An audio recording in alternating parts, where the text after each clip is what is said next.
If you know he entertained you very well, I think it deserves another round of applause. Thank you so much. I saw some people singing along, and I'll be like, okay, I think I need to learn the song, know how to sing as well. Thank you also very much for the patience. The event was supposed to have started since 10 a.m., but for some technical issues, we needed to be sure that we're ready to host you 100% and nothing less. So in the next 2 minutes, we'll kick off. It's interesting to note that every single activity that we're going to have here today will be featured on our platforms, the YouTube of the Central Bank of Nigeria and Facebook. So you'll be seeing yourself live on all those platforms.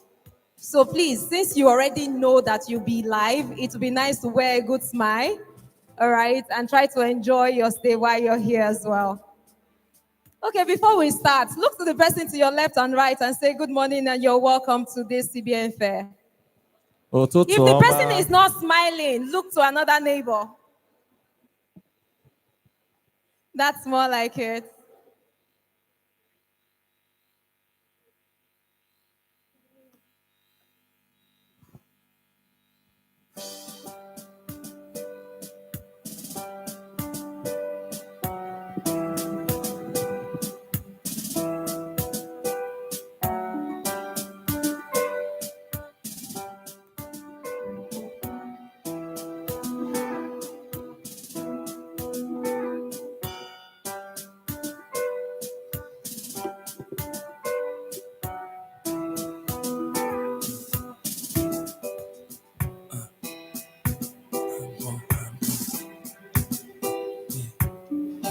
World's greatest. It's the world's greatest. World's greatest. I am a mountain. I am a tall tree. Oh, I am a swift wind sweeping the country. I am a river down in the valley. Oh, I am a vision. And I can see clearly. If anybody asks you who I am, just stand up tall, look them in the face and say, I'm that star up in the sky, I'm that mountain peak up high. Hey, I made it, I'm the world's greatest. And I'm that little bit of hope when my back's against the ropes. I can feel it, I'm the world's greatest.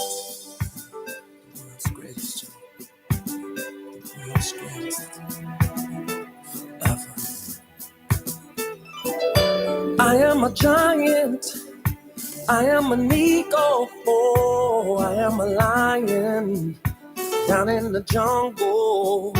I am a marching band, I am the people, oh, I am a helping hand, I am a hero.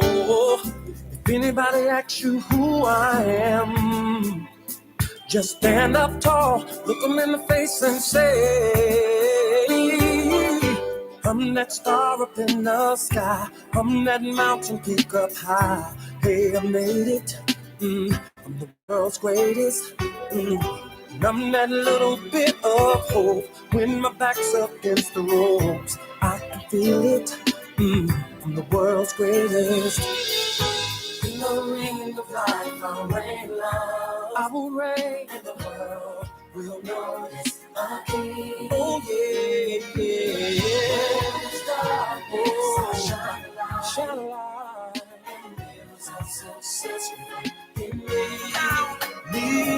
Cool to what? Ask the one Gucciano. Get the flow, yo. You wanna jazz me, but Jesus has me. You wanna stuff me rough and even drop me. You're trying to bring me down, but Jesus got my crown. They wanna gun me and overrun me. They wanna spike, fight, and even burn me. They're trying to tie me down to the ground.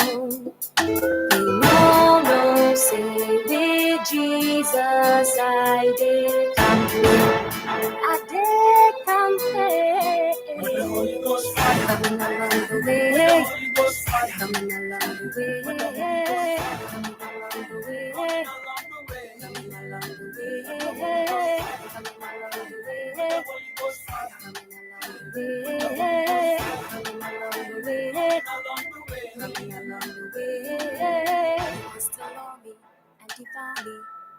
to reach yourself, the world before me. Just to take control, fishing for my soul. Distinguished ladies and gentlemen, good morning. I want to believe that we're together. And if I express myself by saying great salutations to you all, you do me the honor of responding. So I'll do that again. Distinguished ladies and gentlemen, good morning. That's more like it. So let's do a little bit charge. I see that we have a lot of coppers here, amongst other people with the cross-fertilization of our audience. Copper we! Copper we! Copper we! Wah, wah, wah! That's more like it. A round of applause for yourselves. No, you missed some. Kopawio! Okay, Nah, this that part. one, nah. You're welcome. Thank you so much. Ndị Igbo kwenu. We're in Igbo land. Ndị Igbo anọrọ ebe a, they We travel. have to represent 100%. Ndị Igbo kwenu. That's more like it. Kwenu. Kwenu.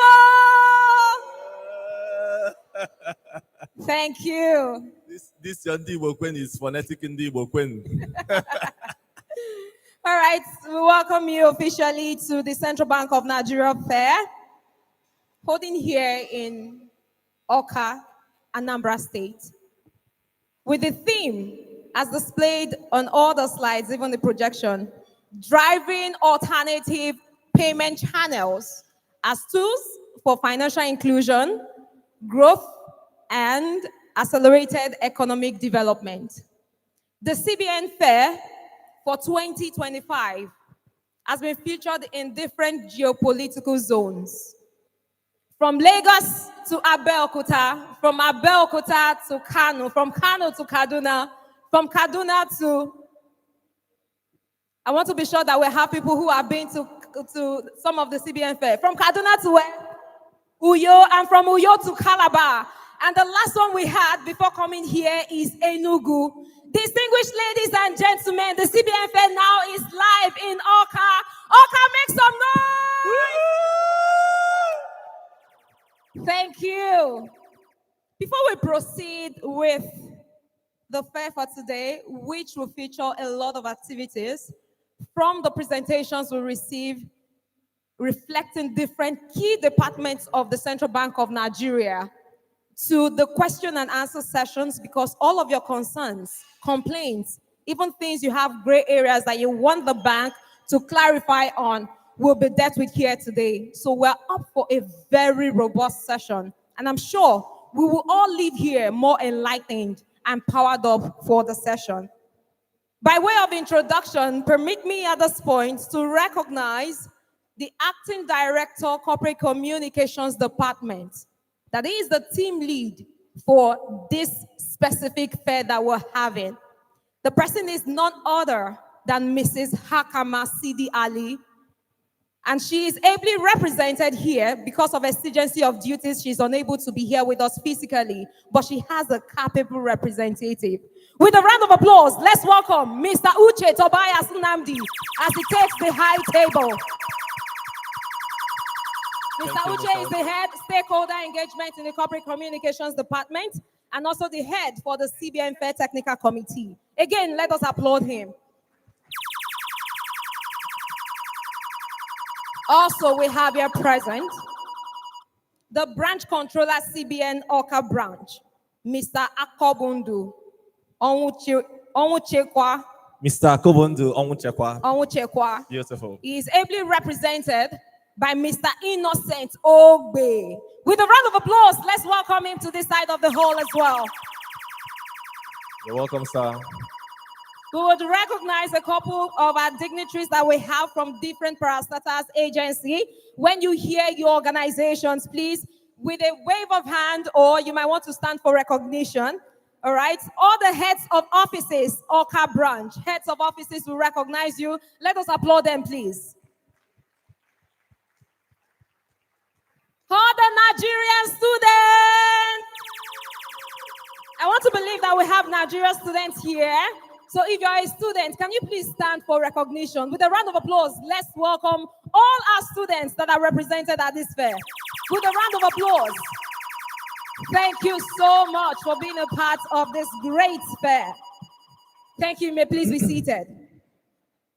We also have here present the deposit money banks. That is the commercial banks within Nigeria, from Stanbic to Zenith and all other banks that are here. Please stand for recognition, deposit money banks. With a round of applause. Great. We also have the microfinance banks. A round of applause for them. I'm told that some of them are outside with the stations as well.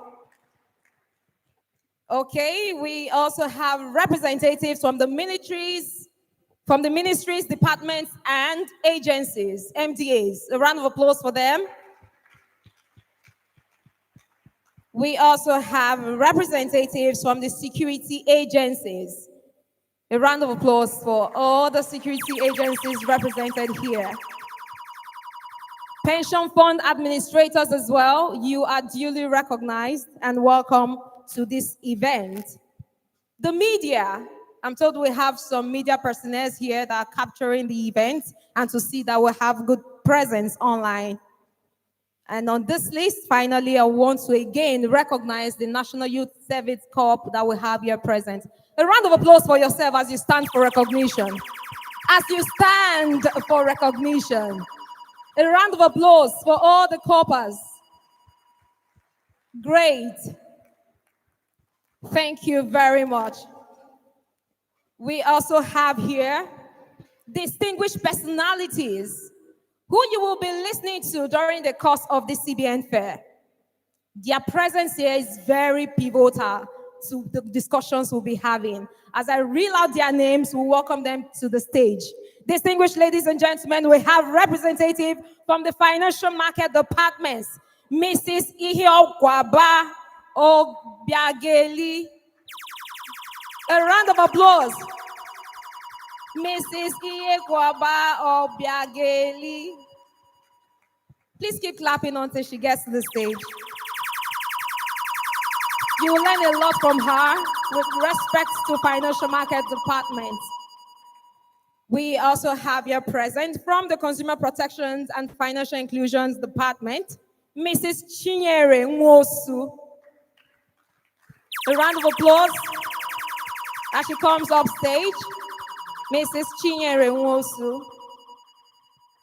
We also have here present from the Other Financial Institutions Supervision Department, Konkwo Ijoma. I think we can do better with our applause. These are our presenters. Great. From the Monetary Policy Department, please welcome Dr. Jimo Lukman Shehu. From the Payment System Policy Department, please welcome Ms. Tule Precious. And finally, on this category, please welcome from the Currency Operations and Branch Management Department, Mr. Onoha Paul.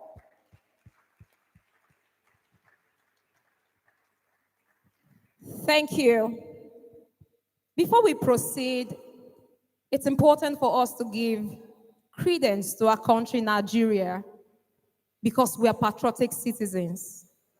Distinguished ladies and gentlemen, may I please ask that we rise up for the national anthem. We would sing the first stanza and then say the national prayer, which is the last stanza. I'll take that again. We will sing the first stanza and say the national prayer, which is the last stanza.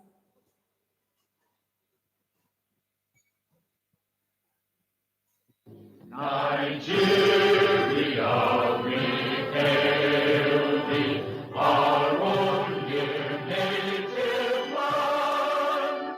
Though tribe and tongue may differ, in brotherhood we stand. Nigerians old and proud to serve our sovereign fatherland. Let's say the national prayer, which is the third stanza. Please look at the screen. O God of all creation, grant this our one request. Help us to build our nation where no man is oppressed. And so with peace and plenty, Nigeria may be blessed. And we say amen. Amen. You may please be seated. Biko nọrọ n'ọdụ.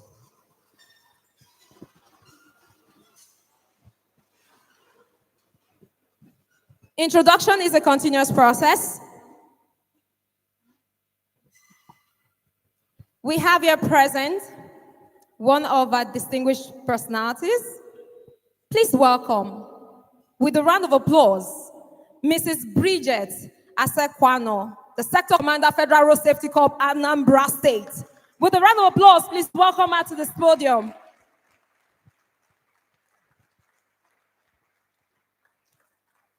You're welcome. Thank you so much for being a part of this event, ma. We sincerely appreciate you.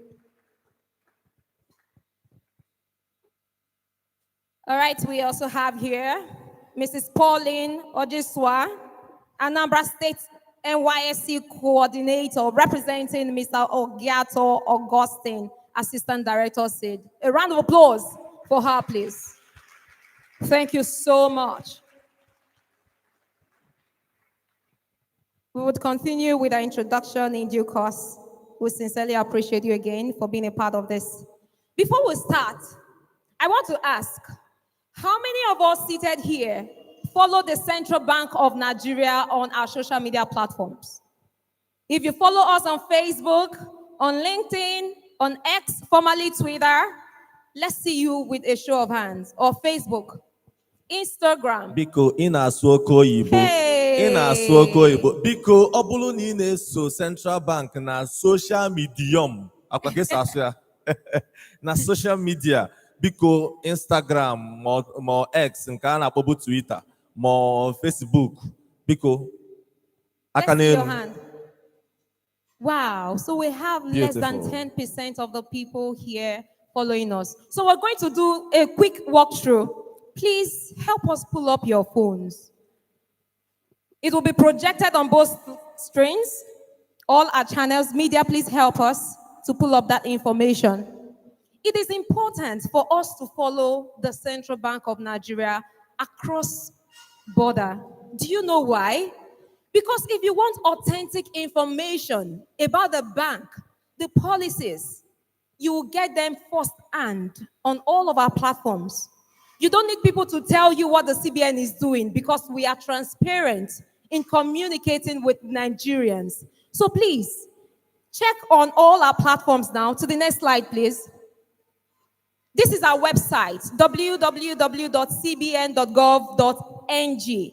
That is the authentic website of the bank. For all the policy conversations, communicate, all of the information you need, you can find them hosted on the platform. Okay, can we have the next? This is X, formerly called Twitter. At SendBank, that is the name to search for, at SendBank. Use that handle, join us, and follow live conversations on all the threads that we'll push out. This is our Instagram, at SendBank NG. Please search for it. At SendBank, at Central Bank NG, at Central Bank NG. Please follow us. To the next, LinkedIn. For everyone here, I want to believe we're professionals, both our corpers. Follow us on LinkedIn via Central Bank of Nigeria.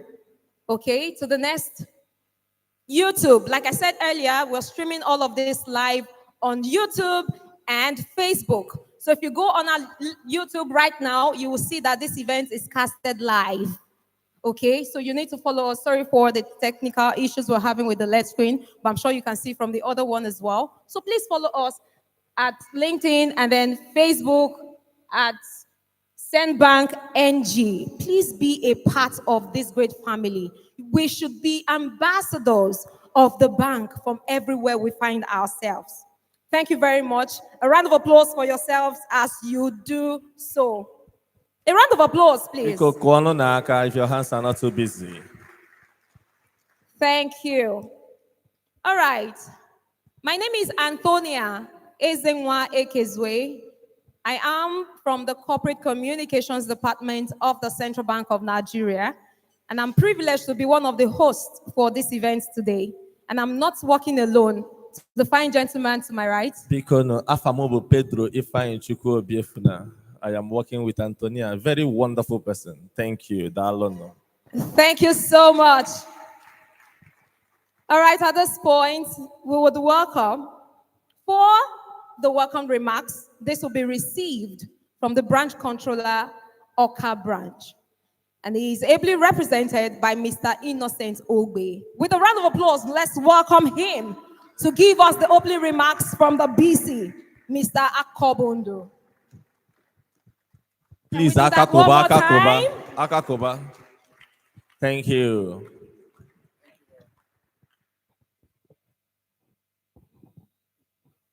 Good morning. This is a very simple task. For me, I would have just said, welcome. But I'm not reading, it's not me, it's my branch controller, so I have to read his welcome address. So if you like the welcome address, you'll clap for both of us, me and my branch controller. If you don't like it, maybe I didn't deliver it well, but I hope I'll deliver it well. All right, so this is the welcome address by the branch controller, Central Bank of Nigeria, Awka, at the Cbn Fair Enlightenment campaign holding at the International Convention Center, Awka, Anambra State, today being Thursday, November 20, 2025. All protocols observed, and on behalf of the management and staff of the Central Bank of Nigeria, Awka branch, I welcome you today to this year's edition of the Cbn Fair Enlightenment campaign with the theme Driving Alternative Payment Channels as Tools for Financial Inclusion, Growth, and Accelerated Economic Development. We wish to appreciate the organizers of this event, the Corporate Communication Department, CCD, of the Central Bank of Nigeria, with the active collaboration and support from other strategic business units, SBUs of the bank, for organizing this event. Your tireless efforts and resourcefulness have been very indispensable in the bank's drive for financial inclusion and geometric development of the financial ecosystem. The Central Bank of Nigeria, Awka branch, is very delighted to be part of this initiative by supporting it and hosting the event. We wish to also appreciate our invited guests, ranging from the representatives of the state governments, agencies, security agencies, deposit money banks, DMBs, microfinance banks, MFBs, ministries, departments, and agencies of government, MDAs, National Youth Service Corps, very well represented, and All Farmers Association of Nigeria, AFAN, Traders Association, amongst others, for taking out time from their busy schedule to attend this event.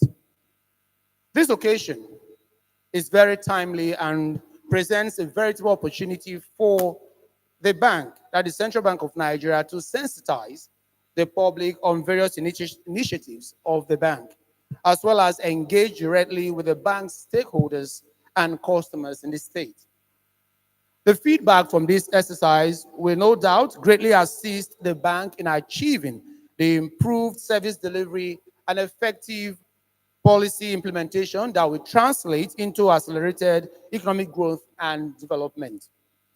The strategic role of the Central Bank of Nigeria in galvanizing economic development of our dear nation cannot be overemphasized, as the bank is at the forefront to modernize the payment system and promote financial inclusion in order to enhance economic welfare of the citizenry. The branches of the bank play supportive roles in achieving this objective and achieving the bank's mandate by cascading and implementing policies, programs, and initiatives at the grassroots levels.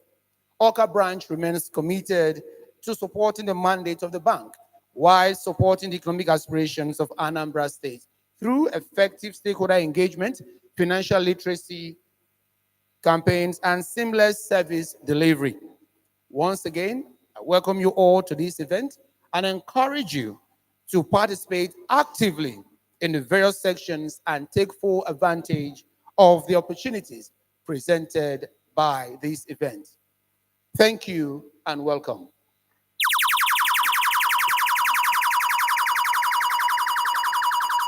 We can do that better. Thank you so much, Mr. Innocent Ogbe, for that wonderful remarks on behalf of the branch controller, Cbn Awka branch. All right, there's one of our dignitaries that's supposed to be upstage. We called her earlier, and I will have to call her again. From the Payment System Policy Department, Miss Tule Precious. A round of applause for her as she comes forward, please.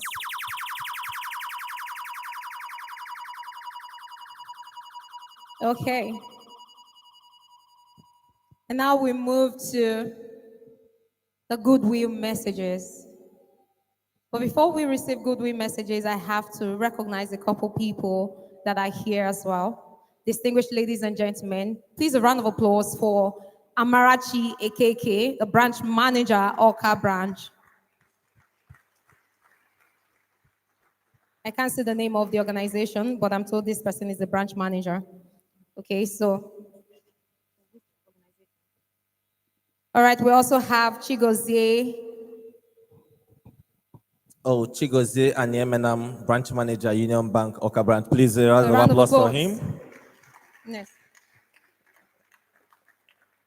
Good. So we equally want to specially recognize Chioma Ikwebu Zodos, branch, Awka branch 2. I think that should be Zenith. Please a round of applause for her.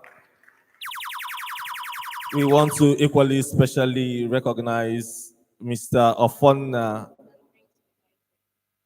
Akanisi. Please pardon me if I pronounced it well. SSA to the Executive Governor of Anambra State on strategy. Please, a round of applause, and please let's welcome him upstage as well. Senior Special Assistant to the Executive Governor of Anambra State. Please, a round of applause. Please, a round of applause for him. Please, Great. I would want you on stage. Thank you. Okay, I'm sure he will join us shortly. But we're told he's here already. So let's move on to receiving some of the goodwill messages that we have here. Distinguished ladies and gentlemen, with a round of applause, let's welcome Mrs. Bridget Asekwano, the Sector Commander, Federal Road Safety Corps, Anambra State, for the goodwill message on behalf of the Federal Road Safety Corps. You can do that better. Biko aka owa.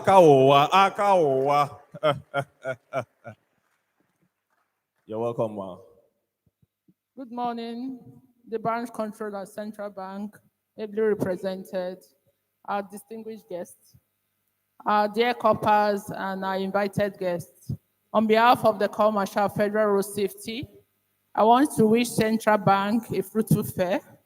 This is a program that is team driving alternative payment channels as a tool for financial inclusion, growth, and accelerated economic development. This is a program that will bring an insight of the payment methods we are supposed to use, what are the new technologies that has to do with payment methods, and how to improve our economy generally, especially in Anambra State.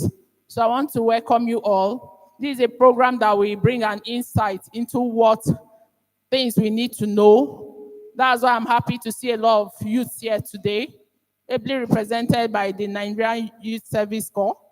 At least with this, we'll be able to breed new people, youths that will be able to take technology in financial payment further. So I want to wish you well.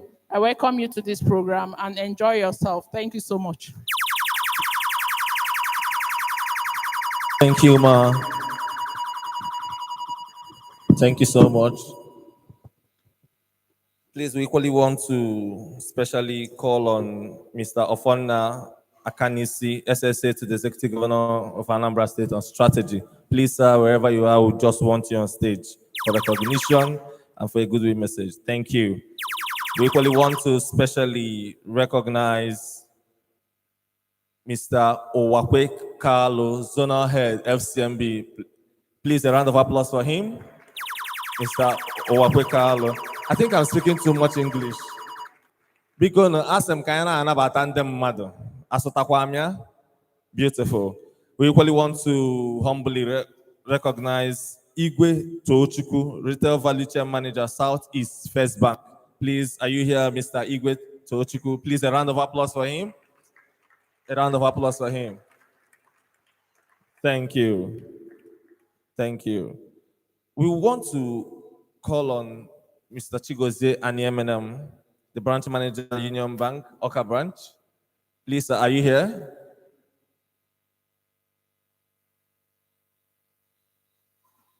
Okay, thank you. We would get to see you much later.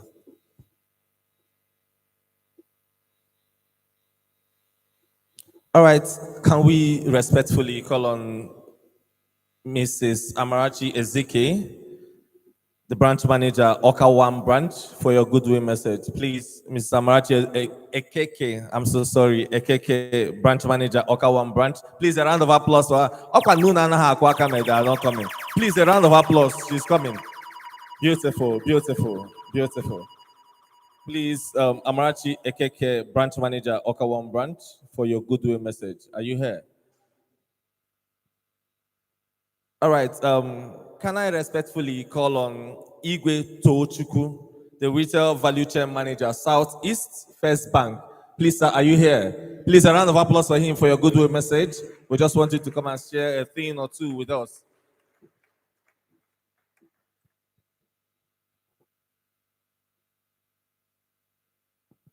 All right. Omunem. I think the persons we call are camera shy, and they are mic shy too. So when you call them, they say, I don't want to come up. I don't want to come up. So, however, we want to ask if any organization has a goodwill message that you'd want to give on this auspicious event. I must equally humbly and respectfully recognize representatives of Nigeria Bar Association, Awka branch. Please, a round of applause for them. A round of applause. Ha. I'll tell you the implication if you don't clap. These people might just jealous here. Thank you. Thank you so much for coming.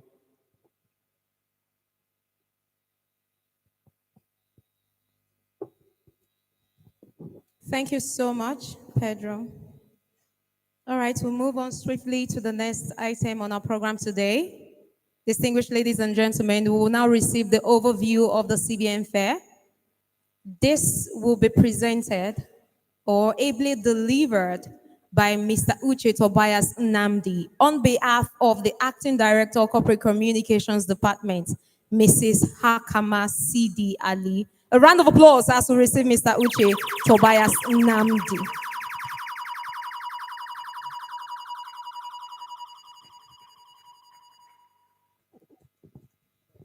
Thank you very much, Tonia. Igbo Kwen. Igbo Kwezun. Ekene dịrị unu. Anyị nọ by. Thank you very much. Let me start by thanking all of you for making out time to be here. Starting from the representatives of the state government, our able military personnel and all security agencies, our youth corpus and their team leads that are here in mass, our students, our future of tomorrow. Distinguished ladies and gentlemen, as you have been informed by the MC, my name is Uche Tobias Namdi. I stand here representing the Acting Director, Corporate Communications Department, Mrs. Hakama C.D. Ali, who had wanted to be here, but at the last minute, owing to exigencies of duty, he has to stand down her attendance. She said I should apologize to you for her not being able to be here. She actually wanted to be here. Let me read her. So whatever I'm saying here is said by Mrs. Hakama C.D. Ali, Acting Director, Corporate Communications Department. Distinguished invited guests across all sectors of Anambra State, executives and other colleagues from the Central Bank of Nigeria, gentlemen of the press, ladies and gentlemen. On behalf of the management and staff of the Central Bank of Nigeria, I welcome you all to the Central Bank of Nigeria Fair in this industrial city, the light of the nation, Anambra State. I think we need to clap for ourselves. As I have highlighted at Lagos, Abeokuta, Kano, Kaduna, Uyo, Calabar, and just day before yesterday at Enugu, the fair is one of our platforms designed to engage with members of the public on the bank's policies, programs, and issues aimed at fostering sustainable economic growth and development of our dear country, Nigeria, and how to improve your lives and livelihoods as Nigerians. The theme of the fair, driving alternative payment channels as tools for financial inclusion, growth, and accelerated economic development, was carefully chosen to address the links that catalyze critical activities for the much needed monetary, price, and financial system stability, which is at the heart of the Central Bank of Nigeria. Under the leadership of Mr. Olayemi Cardoso, the bank's management remains committed to maintaining monetary and price stability, while also carrying out the vital functions of the Central Bank of Nigeria as outlined in the CBN Act of 2007, as amended. The efforts are already yielding positive results, as evidenced by the continued decline in inflation, the ongoing growth of our foreign reserves, and the current stability in the foreign exchange market.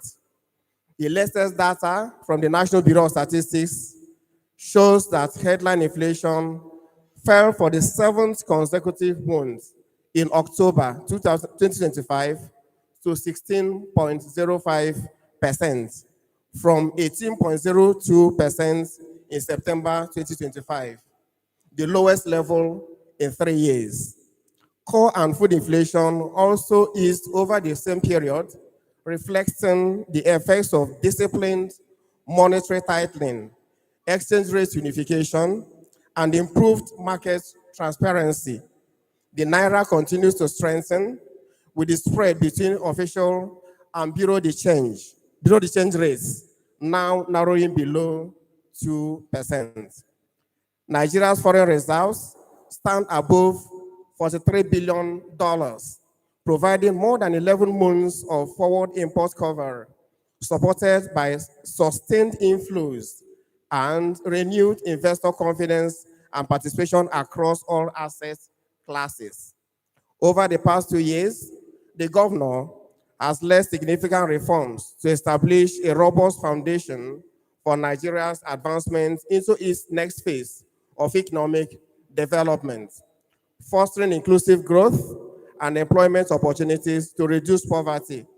Some of these reforms encompass the unification of the exchange rates, bank recapitalization, the introduction of the non-resident BVN to connect Nigerians abroad with domestic banking services, the B-Match system for foreign exchange trading, the unveiling of the Nigeria Payment System Vision 2028, the implementation of a 75% cash reserve ratio on non-treasury single accounts, public sector deposits to improve liquidity management and mitigate potential inflationary pressures, among other measures. We strongly advise you to depend solely on information disseminated through the verified official channels of the Central Bank of Nigeria. I also encourage you to uphold and maintain the integrity of the Naira. Refrain from spraying, hawking, mutilating, or counterfeiting the Naira. It is our essential national symbol.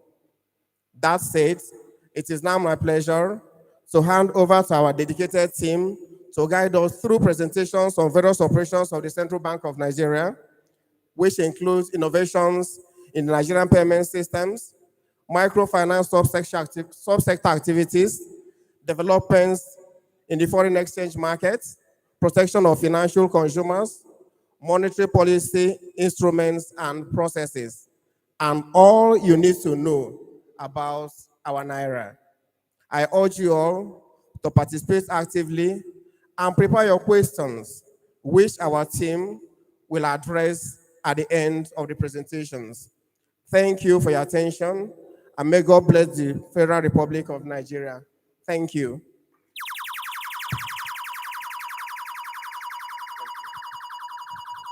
Can we please applaud the Acting Director, Corporate Communications Department, ably represented by Mr. Uche Tobias. Thank you. Akaowa, that is what she meant. Akaoba. Maybe your hands are busy. Thank you. Thank you so much. So to conclude the opening ceremony, it is a good time to take the group photograph. So we'll have an orderly way of doing this. I kindly invite all the members of the high table to take the step down so we can take the group photograph. All the members of the high table, please.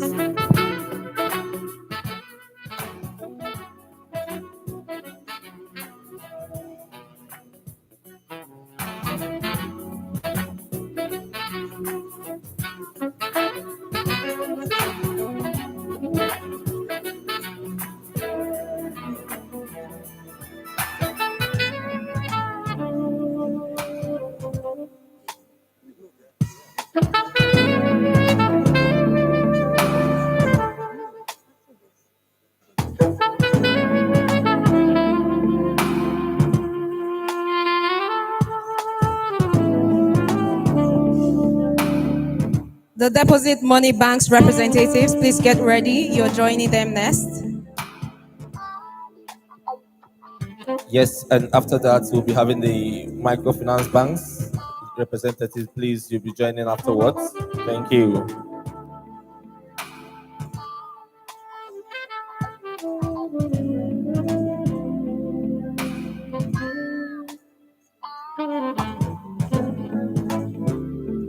Deposit money banks.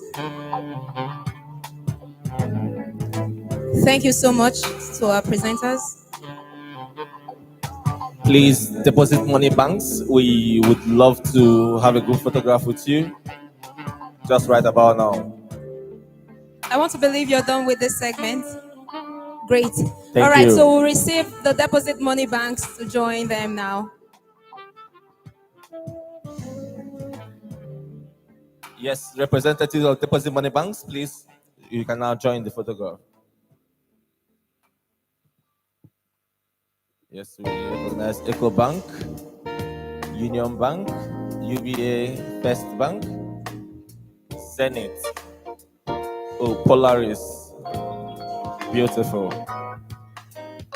UBA. Yeah, UBA Fidelity. First Bank. Okay, I think we'll do two batches. Okay, I think we'll do two batches so that we can actually capture everybody in the photograph. Please, let's just adjust so that you'll not be cutting the shot. Yes.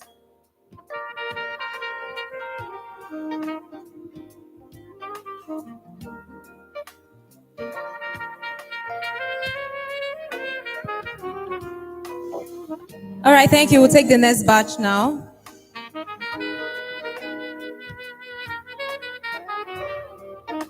Immediately after this, we would kindly request that all presenters would take their seats while we reel out the next segment of the group photograph. Because the presentations will be coming in immediately after now, all the members of the high table will take the front row of the hall.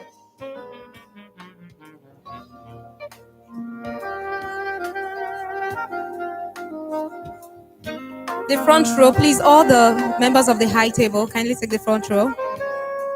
All right, so we would kindly request the next segment of people joining now is the microfinance banks. Please, microfinance banks, we would love you to come for the photographs.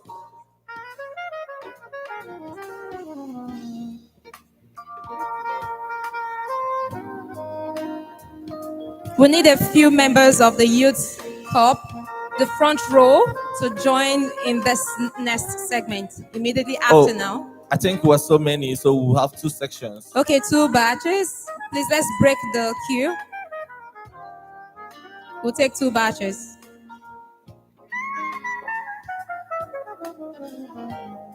Thank you.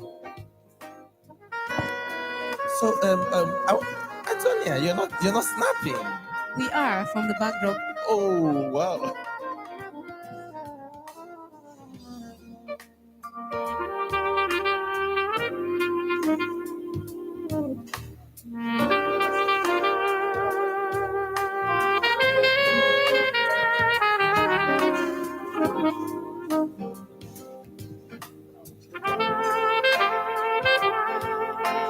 Thank you to our presenters. Please, let's be swift with this segment.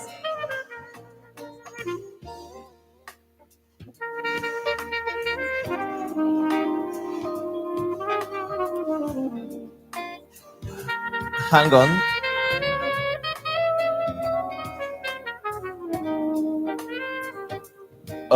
The National Youth Service Corps, the first front row, please, you join the next section, okay, of photograph. Thank you.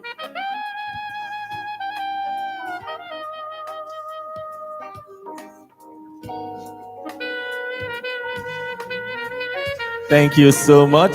So, Kopawi. Coppers Beautiful. will join. So, Coppers will join for now. so please, first the row. first row, please kindly join. Immediately after now, kindly note that the next people who will be coming up stage would be the ministries, departments, and agencies. More coppers can join us, and then you squat. Okay, so the second row you can there. still join.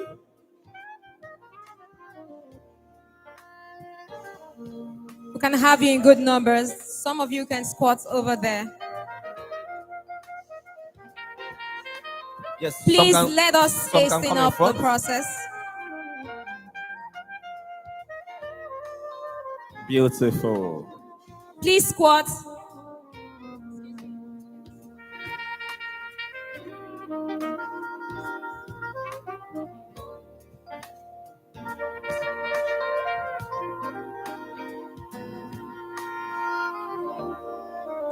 Up next, ministries, departments, and agencies. Representatives here can please join for the next segment.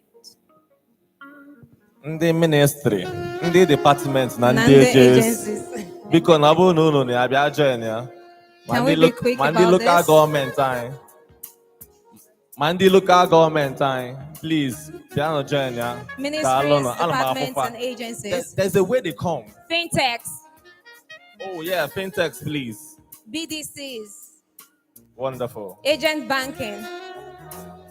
Microfinance bank. You are the next batch, please.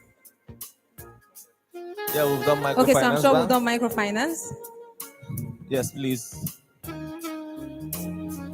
Because in the ministry, in the agency.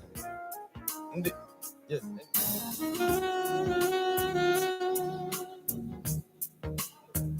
You can just stay.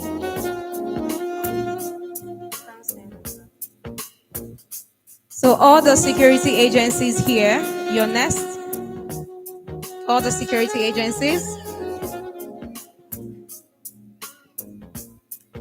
All the security agencies, you're next.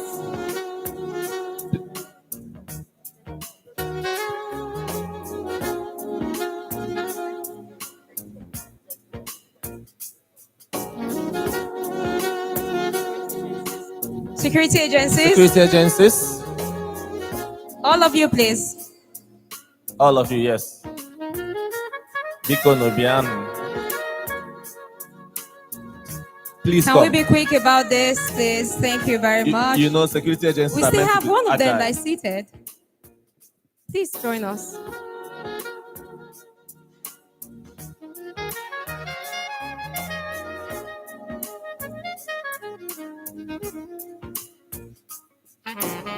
This is beautiful. Please, student unions, are you here? Students union. Were you one of them when you were in school? Hey, if you see me, you will know now. I looked up. You will still continue. Thank Student you. unions up next. Thank you. Students, please. Students, all the students we have Students, here. please come. All the Bikobiano, students. please come. Wa, for some, so, Bikobiano. for some, Obia. Students, please. I'm still a student too. Of course. Learning never ends. Those in uniform can be in front, and then, okay, I think we'll do 2 batches. I think we'll do 2 batches, yes. Just 2 batches. And please smile to the camera, okay? Thank you. Let the ones on uniform come first. Just come. Hello, come. Please join. Join. Okay. So join. I think it's join. Yes. That's fine. You are special people, you snap next.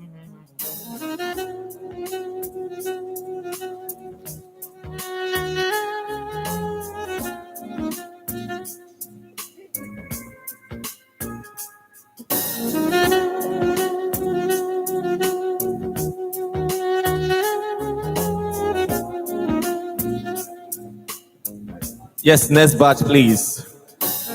Ndozo, ndozo.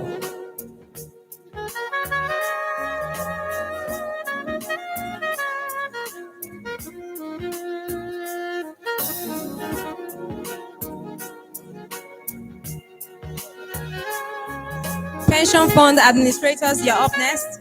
PFAs.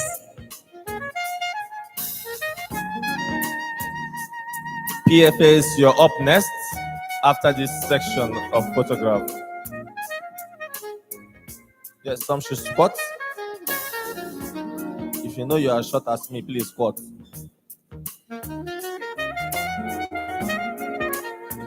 Please smile to the camera. That's more like it. Pension fund administrators. Pension fund administrators, PFAs, please. I have a special friend in pension fund. Better don't be sentimental. Okay. Try not to be. Okay. But I have a special friend in PFAs. Amazing. Wonderful friend. PFAs.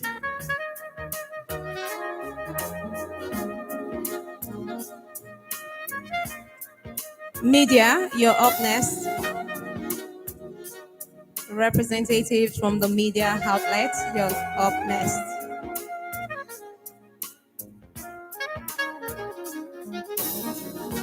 Beautiful. Media. Media outlets. But did you notice in this pension fund photograph, there's only one lady?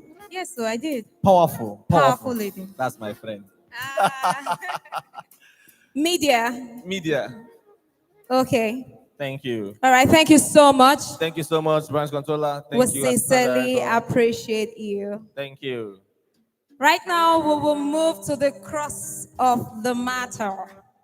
This is that time where we'll beckon on everyone here to please pay attention. Please pay attention to all the sections we're going to have based off on the presentations from our presenters. It's worthy of note that if you have questions during the course of the presentations, please note them. Please note your questions. Piece of papers will be shared across the room for you to note your questions sequentially. And in due course, we would harvest all the questions and respond to them accordingly. We'll take all the presentations first. Thereafter, we'll come back for the Q&A. So Pedro, please call on our first presenter. For each of the presentation, it is worthy of note that we'll have just 15 minutes each, and it will be timed for our presentations. Thank you very much. All right, thank you so much. Beautiful. You are an elegant woman, I must tell you. Thank you. May I humbly, respectfully, with a round of applause, let's welcome Mrs. Inyekwaba Obiageli, Financial Market Department. She's going to be giving us beautiful, in-depth lectures. Thank you, ma.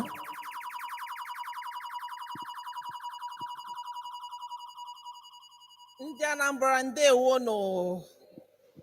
Igbo mama no.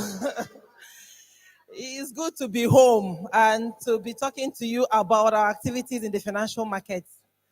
anyị bịa ka anyị na ụnụ kalịa ka anyị kọwara ụnụ ihe ụfọdụ anyị na-eme na Central Bank of Nigeria nke bụ ụlọ ego na-ejikọta ụlọ ego ndị ọzọ niile. So we're talking about building a stronger naira and what it means for your pocket. And why are we talking about a stronger naira? We're talking about a stronger naira because our main mandate in CBN is monetary and price stability. And the essence of that is for us to have stable economic development. And so without stability, our economy will not grow. And one area of whereby need this stability na ego igwe for foreign exchange, ensuring that our naira is stable. So kedu ihe a na-eme, kedu ihe enwere ike ime ka naira dị stable? Ama ma enwere ike icheta ihe naira na-ada, naira to dollar, ihe ọ bụ na beginning of the year. It was above 1,600. Sometime last year, it got to like 1,700. So ihe anyị na-eme na financial market department bụ make sure na anyị wetara ọtụtụ policies ya eme ka anyị nwee enough dollars, enough foreign exchange. And ọ bụ na anyị nwee enough foreign exchange, then in addition na naira dị stable. Naira dị stable, then ka prices si agbago n'ahịa, the way the prices are rising up in the market will reduce. Why? Because Nigeria is an import-dependent country. I need the foreign exchange. If you go to most of the things I need use, even certain things I need in Nigeria, like the woman that sells akara in the morning, maybe 2 or 3 balls of akara currently might be up to 500 naira. And enjoy again akara jadon, or you're saying $1 galaronu. In our one do any gari ni mahia or manamaka dollar or mamaka dollar. Because so ya wagina, young recha, kwa you want to take OGA Jagori Hendozo. So the Central Bank of Nigeria, ifuna naira in the stable. And some of the ways we make naira stable is what we'll talk about today. So our job includes to make the market, the FX market, fair and transparent. When the market is fair and transparent, we can attract foreign investors. When foreign investors, how about they go, I want enough money, then it can help to stabilize the naira. Some of us, open again, use this. I know now foreign reserve I carry go $46 billion, and that is a big deal for us in CBN. Or some of the policies, some of atumatunda memeru. Ego reserve in Jabago, and the nego reserve in Bago addition and naira, yeah, this stable.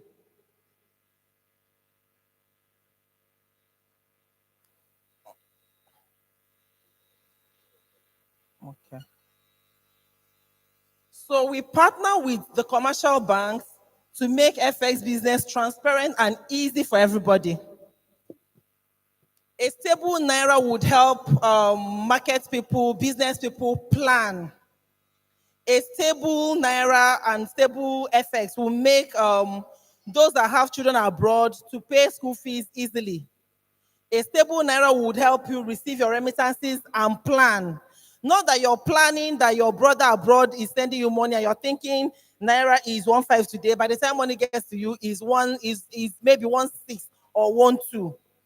When our forex, when our money, our currency is not stable, planning is difficult.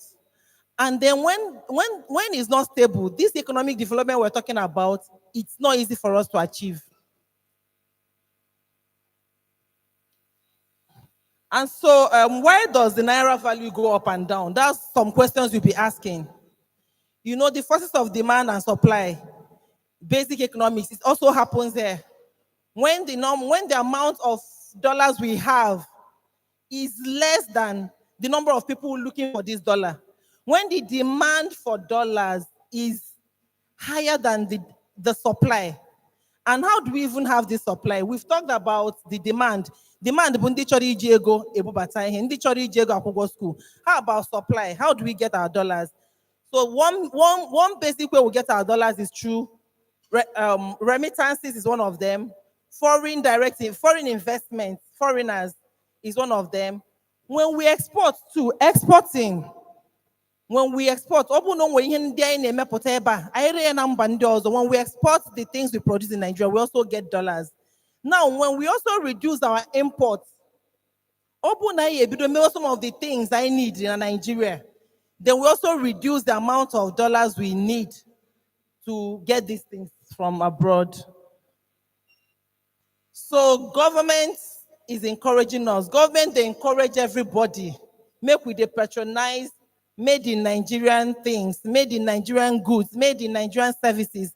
That way we'll not be spending, we'll not be looking for dollar here and there. So other factors that affect our currency, other factors that affect the stability of our currency includes crude oil price. Sometimes the crude oil price, that's the major way we earn FX, the major revenue earner for Nigeria. So sometimes the price they go up and down. When the price of crude oil is low, we get less dollars. But when the price rises, we get enough. Another one is import wahala. We they import a number of things, everything, toothpick, name it. So when we become self-sufficient, we will spend less dollar. We will not need more dollars like that. And then we don't talk and say export no day enough. When we begin to manufacture things, to send out our agricultural products, finished products, we begin to sell them out, we'll get more dollars. And then speculation. Say some people just they buy dollars, then they keep them. They hope say one day go up. But I want to show us now that I don't know if you've noticed this past 2-3 months, that market has been stable. So Naira is the money to hold at the moment. Don't go and buy dollar and hope that it will go up. It's not going up. Rather, it will just keep the downward fall that we're experiencing now. So since 2023, we all heard about the unification. CBN joined all the different FX markets. Before 2023, we've been get plenty FX markets. The I&E window, official, BDC, so many. So that if you know people in CBN themselves, two people that know different people in CBN, see buy dollars differently than in CBN. Different price, different rates. But now, everything, we now have one official rate, and then we have the BDC rate. Using this, and the way CBN take achieve this thing now through what we call EFMs, Electronic Foreign Exchange Matching System. That way, CBN does not dictate the price, the rate of FX anymore. Rather, your supply and the forces of supply and demand achieves that through the matching system. So all the people that need dollar, they come to the market. All the people that have dollar, they bring what they have. And then the forces of demand and supply happens, and then rates are published every day, very transparent. And that is why we have so many foreigners bringing in their money. And this is why we're seeing our reserves increase the way it's increasing, because there is transparency in that market. So your right to a clear price, everybody here has a right. If you need dollar for anything, maybe you want to import something, you want to pay school fees, you want to even receive remittance from your brother, your sister, anybody abroad, you need to know, you have a right to know the current price, which banks are mandated to display in their banking hall. Some of them that have online platforms, the young ones, they may not want to go to the bank. So on the bank's online platforms, they're also mandated to show the price of all these FX, the FX rates. Then let's go to investments. We know that CBN is also a banker to the government. And as the banker to the government, we perform some functions for the government, including securities, dealing in securities, treasury bills, treasury bonds. So we work with DMO to sell government, auction government securities. And this is one way you can benefit as a Nigerian. So we have the treasury bill, we have the bond. But because we deal directly with your banks, we need you to open accounts in banks and then talk to your account officers to tell you more about treasury bills. These are safe investments. Some of us that came early, I'm sure we saw the advert, some of the adverts we played. Some of us, when we hear about, some of us just throw our money away through Wonder Banks because we hear about investment that will give you big returns. But we know that those investments that bring big returns, most times they're not safe, they're risky. But imagine when you invest through the bond and the treasury bill. CBN cannot owe you. Or do you think CBN can owe? CBN cannot owe you. So you take your money to the bank, you ask them, some banks actually engage in this. Some will tell you need a certain amount of money to invest. But this, for when you invest in treasury bill, you get your interest immediately. It's discounted. Then for the bond, when you invest, you get your interest twice a month. The next one. This is one I'm more interested in talking about because we have many young people here. The FGN savings bond. And the good thing about FGN savings bond is that you just need small money, chenkele money, ubelego, to start this investment. 5,000 naira. With 5,000 naira, you talk to your bank and they will tell you, they do this every month, and then your return is 4 times a year, quarterly. Just talk to your bank. Ignorance is what keeps people from, making more. Sometimes when you know these things and then you begin to do it, you will also be the ones to tell others. There's so many passive investment. These are passive investments. So you have it and you're still doing your work. Then we have the halal investment for our Muslim brothers that don't believe in earning interest. So what they do here is profit sharing. So, and then we have the sukuk. And the good thing about this is that for every sukuk investment, you know what your money is used for. They will tell you the money is used for road, for hospital, etc., etc. And then at the end of, I think they get their own interest. It's not interest, their own income, profit sharing. They do it twice a year. You also get some returns. It's also a passive way to invest.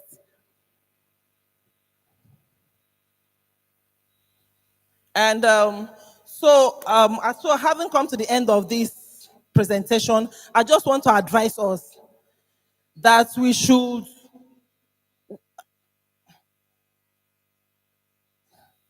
so I just want to advise us that we should be careful when it comes to investments. Please ask questions. The reason why we have account officers is so that we can talk to them, they can advise us. So when you want to make investment, please ask questions. And then use approved institutions.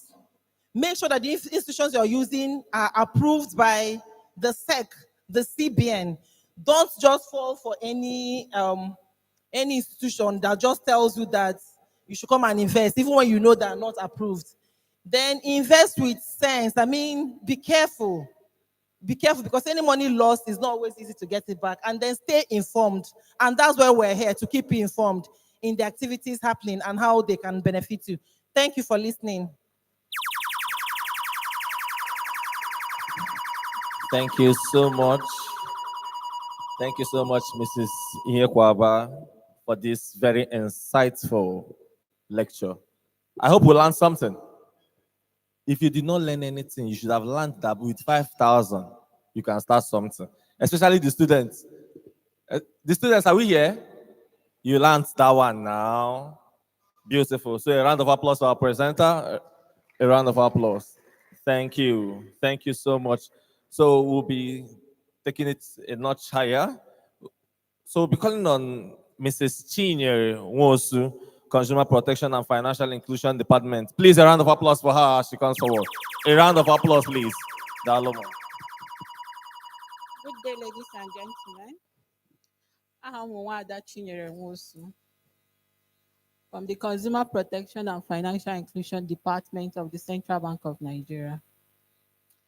I hope we are happy to be here, because I'm happy. To be precise. So I'm like 10 years coming to Anambra, so I'm happy to be here. You all should be happy as well. Okay, before I proceed, I would like to tell one short story. Then when I finish my presentation, people will tell me why I did what I did. So one day it happened that I went to the ATM. There was a queue, so I joined the queue. Before it could get to my turn, there was someone before me. So the one gentleman behind me, he approached me and said, "Okay, sister, please help me withdraw." I was like, I don't understand. He said that he forgot his ATM, that he will transfer to me, then I will withdraw for him. I said, I cannot help you. He was upset and he went to the next person. So when I finished my presentation, I want somebody to tell me why I did what I did. So that would take me to my presentation. So I'll try as much as possible to carry everybody along. I'll add Pidgin, Igbo. With the year Igbo, ba? Okay, I'll do more of Pidgin. Okay, so the Consumer Protection and Financial Inclusion Department is all about protecting you and I. Anybody where they use financial service, what are these financial service? Anybody where they withdraw money, where they do transfer, where they do investment, where they take loan, pension, all of them are financial products and services. As long as say they do any of these things, you are our customer. You get anybody here when you get account number? Your money there, you dig ground, put your money. Anybody here? So you all are our consumers. So going further, we have, let me even tell us why it's necessary to protect you and I. Because there is a power imbalance between these financial providers and us. Just imagine a big bank and you. Who is more bigger? So that is why CBN will stand behind the consumers so that the power go balance. It go overbalance because CBN is even bigger than the bank. They are the ones regulating them. So that is why it's important. So that you and I no go they exploited. So we no go lose our money and they go treat us well. Then as a consumer, you have rights. One of those rights now, right to be informed. It is your right, say your bank will give you accurate information of the product and services where they get. And any update, any change in anything, they're supposed to let you know. For example, when you take, for those of us where they take loan, if they want change the rate on your loan, they are supposed to let you know. And they go tell you 10 business days in advance. If they don't do that one, they know that rate no go apply. Then, if there is anything at all, we change. Sometimes some of us we get an email from our banks telling us to be careful out there, informing us of maybe government policy will affect us. We they get such email back? Those now your right. Now your right, say they go tell you. The second one, a right to choose. Is your right to choose the service you want. No bank go force you say you must collect ATM card or you must open current account. Now your right to choose. And anyone where you choose and at some point you no want to do again, now your right to withdraw. But if you take loan, make sure you pay before you say you know they do again. But now your right to choose anyone where you want. The next one, a right to safety. Now your right say your bank will provide you a conducive environment. Anybody don't enter bank where they're dirty. It's always clean. The AC is chilling. At least if you dey vex come enter the bank, the AC go blow you small. You go calm down. So now your right say they go provide such environment for you. And then all the other channels where they get the mobile app, internet banking, they are supposed to make sure it's safe for you to do your transaction. So the next one, right to consumer education. Now your right say your bank go educate you. They're supposed to educate you anything where they sub. They are supposed to let you know so that you can be able to make informed decisions. Like I will go again to people that take loan. When you are going to your bank to take a loan, they are supposed to give you all the options where they let you know the terms and conditions, the interest rates, the repayment terms, so that you go decide whether you go ahead or not. So now your right say they go educate you. Now your right to confidentiality. The information where you give bank, now your right say they go keep and safe. You no go dey out there. Person no go fit access am. Like for example now, imagine say you tell you somebody say you no get money, person come dey tell you your account balance. So now your right say they go keep those things confidential. Right to redress. Now your right say if you get any problem with your bank, you go complain, give them, and they are supposed to resolve it. That one now your right. Then, apart from rights, another right here. Right to be treated fairly. So this right means that your bank should not discriminate against you. E no matter if the money wey dey your account small or e big, even if na 10,000, they go treat you the way they go treat person wey get 1 billion. You too strong now. You no big, you too big now. So na your right say they don't go discriminate, whether say because you be man or you be woman or say even if you don't know about all this, you don't have financial information, they no go discriminate. They should treat you fairly. Then apart from your rights, you get duty and responsibility. One of your duties is duty of knowledge and understanding. This one says that you should be willing to know, not just knowing, you should understand. Not be anything where they give you go sign. Some of us go enter bank, they go say you want open account, they give you forms to fill. You no go even read them. They just tick tick tick. Now your make it dey hungry, make you know wetin even dey this paper. Read them, understand. Because anything you sign and problem come up later, now that thing where you sign, we go look and say, okay, wetin una even agree. Now that thing where we go use, because that is the contract between you and that bank. So be careful. Try to know and understand. If you don't understand, ask, make they explain them.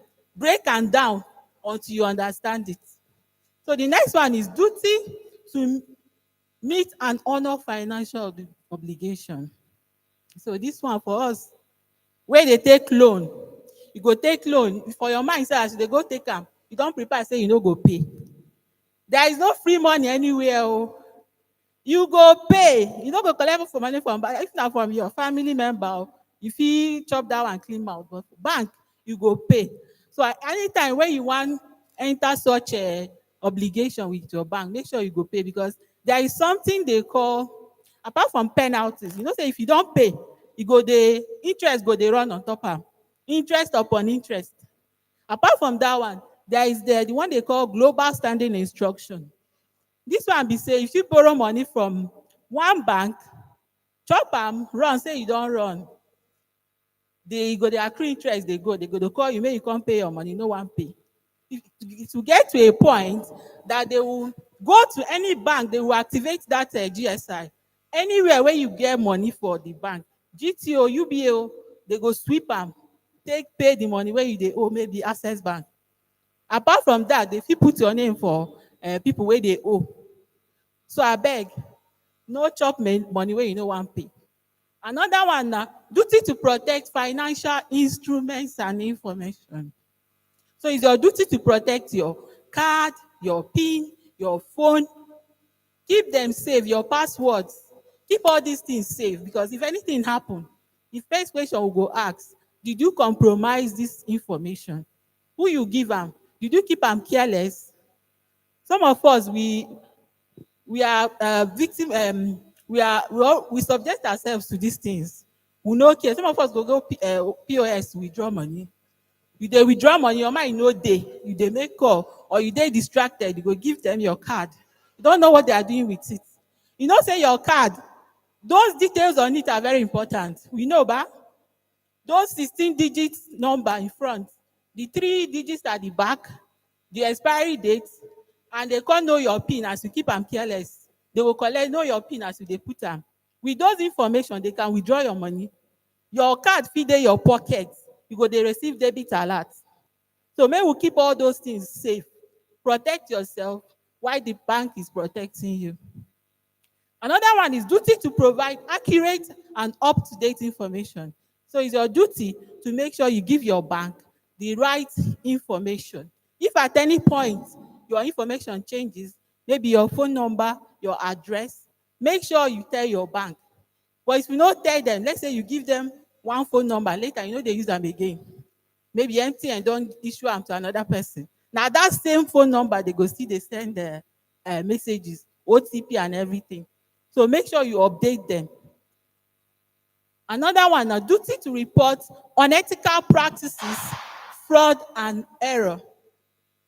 It's your duty to make sure you check your bank statements, check for any error, raise alarm. There is even timeline if you don't raise alarm. 6 years, if you no complain, after 6 years, your matter don dey time bad. So abeg, check your statements timely. If you notice any transaction wey you no know about, raise alarm so that your bank go look into it. Another one na, when you dey relate with your bank, or anytime maybe you compromise your details, maybe fraudsters call you, you no know, make mistake, give them your information. Call your bank, let them know so they can safeguard your account. Then if you notice any error in your account, maybe you got a credit alert, you don't know where it came from, no go spend them. No be your money. If it be money from fraud or from something, go spend them. When yawa go gas, you no go say you no know. How you go take explain am? Money enter, you don't spend them. You go enter wahala wey you no know. So abeg, apart from debit alert, if na debit we go shout, credit we go just keep quiet, dey spend am. No be your money. Then when you are dealing with all these financial institutions, make sure they are licensed. Some have fallen into the hands of all these loan sharks. You go see, they go post your obituary here. They send so many things to your contacts. If a bank is licensed, whether microfinance bank or finance companies, they no go do that kind of thing. They go get fear, say CBN, they watch them. But if now all this, anybody go fit give loan. You too, you go fit give loan. So be careful, say you dey collect the loan from the right source. Very important. I don't know what is happening to our. Okay. Okay, so what happens if the financial institution fails to meet its obligation? So when your bank fails to meet their obligation, what you will do is to complain to them. Write to them. You can send email. You can do a physical letter. You can call. Anyhow you want to complain, reach out to them. Then they will give you make sure you collect acknowledgement copy. It will have a reference number. Then give them time to resolve the issue. Some can take 72 hours, some 2 weeks, some 1 month, it depends, but give them time.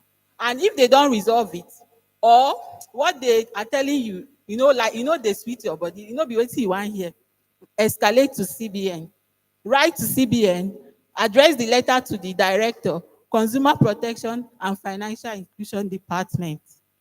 We'll get it and we'll look into the matter. But before you send to us, make sure you get to your bank, attach evidence of engaging them, then you send to CBN. Next slide. Then this one, fraud and scams. Is there anybody here whenever have not been scammed before? Okay, they don't scam me before. You see, a lot of fraud and scam is going on, even as we dey speak. People they lose their money because of maybe too much trust or greed. Bring 10,000 to get 20,000. You go bring, do the first one, do the second one. You go clear your account, borrow, join, make you go pack all the money. So your money go. Some people now ignorance, they don't know. So, but whichever one, whether fraud or fraud, if it be in person, if it be through SMS, if it be through email or person call you, you will think say na person you know. The common one now na this WhatsApp call. I think everybody they don't receive that call. They go call say they have meeting by 8 o'clock. They go send you code. I think everybody don't get that one, but that one na even the common one. It gets some way we no know about. There is this one that is going on now. I don't know if anybody have experienced it. Card swap. So this one happens that when you go to the ATM to withdraw money, they used to target elderly people and JJCs. So as you go to the ATM, maybe they struggle, or you not go even start. If an elderly person, they go strategically position themselves, maybe behind you. When it's about to get to you, okay, madam, make I help you. You go think say the person they help you. I think most times when they do that, they carry, depends on the bank they are going. If it's maybe GT, they go carry GT cards. So they go say we want help you. As they go collect your card, they go swap them. Sharp, sharp. You know, but even know. They go swap and put their own inside the ATM. They go say, madam, put your PIN. You go put PIN. They see what they put. You go put PIN. You go say incorrect PIN. You go say put them again. As you they try again and again, the ATM go trap that card. You go say, go inside, go complain. You go there inside, they complain. They hold your card, they know your PIN, you go there inside there, they get debit alerts. You go see this, that one don't happen. That one na even elderly woman. She was complaining. We don't suspect, say maybe now waiting happen. We ask am, say, what happened? Did anybody try to help you that day? He said, yes, he get one young man. God bless that man. He try everything. He try. He say, mama, now the same person wey collect your money. Oh. The woman they cry, say, how can? How is it possible? So you see, these things are happening out there. So we need to be very, very careful. Sometimes too, if it be our card, we too they trust. You get anybody here whenever give person in ATM to help and withdraw? Just help me withdraw. Maybe they just collect, tell them the pin. Now, so one day that same person, they will go enter inside, go still carry that same card. Or you know, go even carry the physical card, you go snap them, all the information, go fit collect your money. So let's be careful out there. So these are the tips where you go use protect yourself. Keep your pin secret. No, they tell person your pin. Keep them secret. Set limits on your account. No go leave your account at the highest withdrawal limit, maybe 5 million. Because if they collect that phone, piam, but at least put maybe 100,000, 200,000, so that if they want to save, one day in 100, by that time they go, don't alert you. So let's be careful. Never trust phone calls, SMS, and emails asking for personal information. At least most of us know this one. Anybody go, your bank no go fit call you, say, give me your ATM PIN number, give me your BVN. They no go, they have those details. Now scammers. No, they, not them. So no just give any room for doubt. Then protect your BVN and keep your card separate from your PIN. Some people, if you forget their PIN, they go write them somewhere. But try separate them. Not even write them, carry them for head. Look for the PIN where you go feel remember. Then, and another one, now put a SIM lock on your SIM to prevent unauthorized USSD transaction. We know the USSD transaction, this star something, something, something. So if you never register for that service, if somebody collect collect your phone, you put password, they go remove the SIM card from the phone, put them inside another phone. They go fit access that SIM. They go register you for all these USSD and begin to collect your money. So lock your SIM, not be only your phone. We know how to lock SIM, ba? Okay, just go online, ask if na MTN you dey use, how to lock MTN SIM. The information dey there. Go use the code, lock your SIM. So anytime they move that SIM to another phone, that it will ask them to put that PIN. If they don't know and they will not go fit access that SIM. Then another one now, anytime you notice maybe you lose your card or your card is trapped, block it, block your account. You should be saying they don't do card swap for you. So block your account so you can stay safe. If there is any transaction you do, try to keep the receipt and check your account regularly for any error or anything. Then report any fraud, scam to the police or other authorities. Then this one is about financial institution internal dispute resolution channels. I've said it before. When you want to complain to your bank or to CBN, these are the channels you can use. You can write a letter, email, can walk into the bank, can use the website, mobile application, social media, word of mouth, or chat. So, but whichever one you use, try to have the evidence. So this is how you can effectively complain. So when you are making a complaint, your complaint must be clear. Make it day clear. No, they tell us too many stories. How you woke up that morning, you were hungry, you now decided to transfer. No. What happened? You made transfer. How much? Which day? From which bank to which bank? Go straight to the point. Then, when you are writing that complaint, make sure your name is there, your address, your phone number, and email address. Now you will go use reach you. If you want to call you to understand what they talk about or to reach out to you, put all those information to make it easy to process your complaint. Then your complaint, make sure you put the name of the bank and the account number. If you are complaining about two banks, okay, your own bank, you transferred money for your bank. What's the name of the bank? Your account number, which amount, which day. You sent it to this bank, which account number, which day. Makes it easy to process. Then, okay, this one I've said it. History of the transaction, what happened, what was taken. Go straight to the point and attach relevant documents. Like for people that do POS transaction, you got a decline message, but you were debited. Attach that decline receipt to help process it. Then evidence that you lodged the complaint at your bank. I've said this one before. If you are sending your complaint to CBN, you must first of all go to your own bank, complain. If they don't respond or they respond, you know too like wetin they say, you can now escalate to CBN. Attach that evidence, say you don't engage them. Because if you come to us, we'll still send you back. We'll start from where the problem begins. Then this one is about financial inclusion. So this one is CBN effort to make sure a lot of people come into the financial space. To make sure even people where they for village, they go fit access financial services. And they are trying to make sure, say, these services, they accessible, they affordable.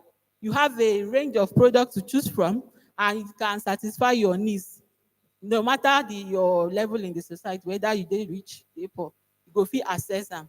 So, okay, the other slide, then we can move down and talk about the statistics, the progress we've made so far. So far, there is from 2020, we moved from 68% to 74% in 2023, and we are targeting 95% by 2024. This one is just to show the gaps. Women have a gap of 9% against the men. The youth, age 18 to 35, there's a gap of 6% between them and people above 35. Rural area, they have 20% gap between rural and urban. So these are just statistics. A lot has been done, and a lot is still being done, and we'll get there in due course. So that question why I asked in the beginning, who go tell me why I no help the person?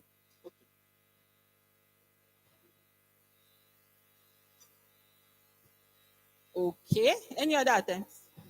Okay.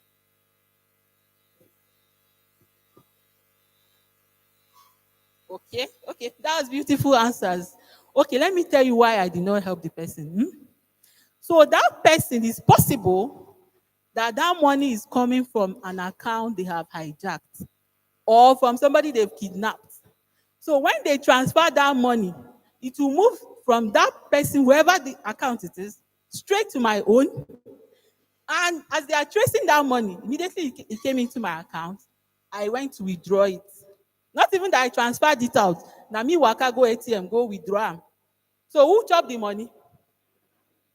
So that person, you no go see the trace anywhere. Now me be the thief. How I want explain? And maybe when they go start investigating, maybe 2 years later, I don't even forget. So be careful out there. Plenty things they happen. Now here I got to end my thank you. Thank you so much, Mrs. Junior Nwosu.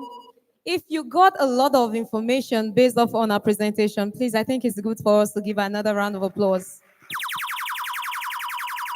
I asked this question in Enugu, and I'm going to ask it again based off on what she presented.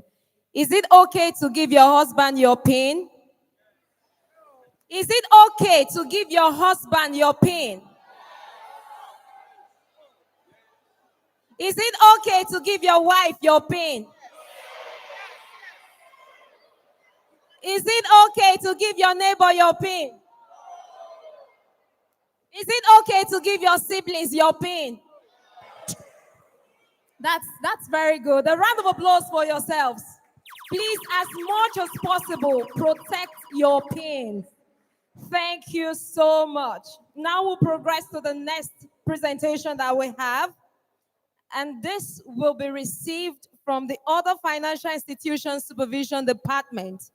Distinguished ladies and gentlemen, can we have a round of applause given to Mrs. Okonkwo Ijoma as she takes us on the next presentation for 15 minutes. Thank you. Good afternoon, everyone. Okay, I'm going to be speaking on promoting financial stability and inclusion.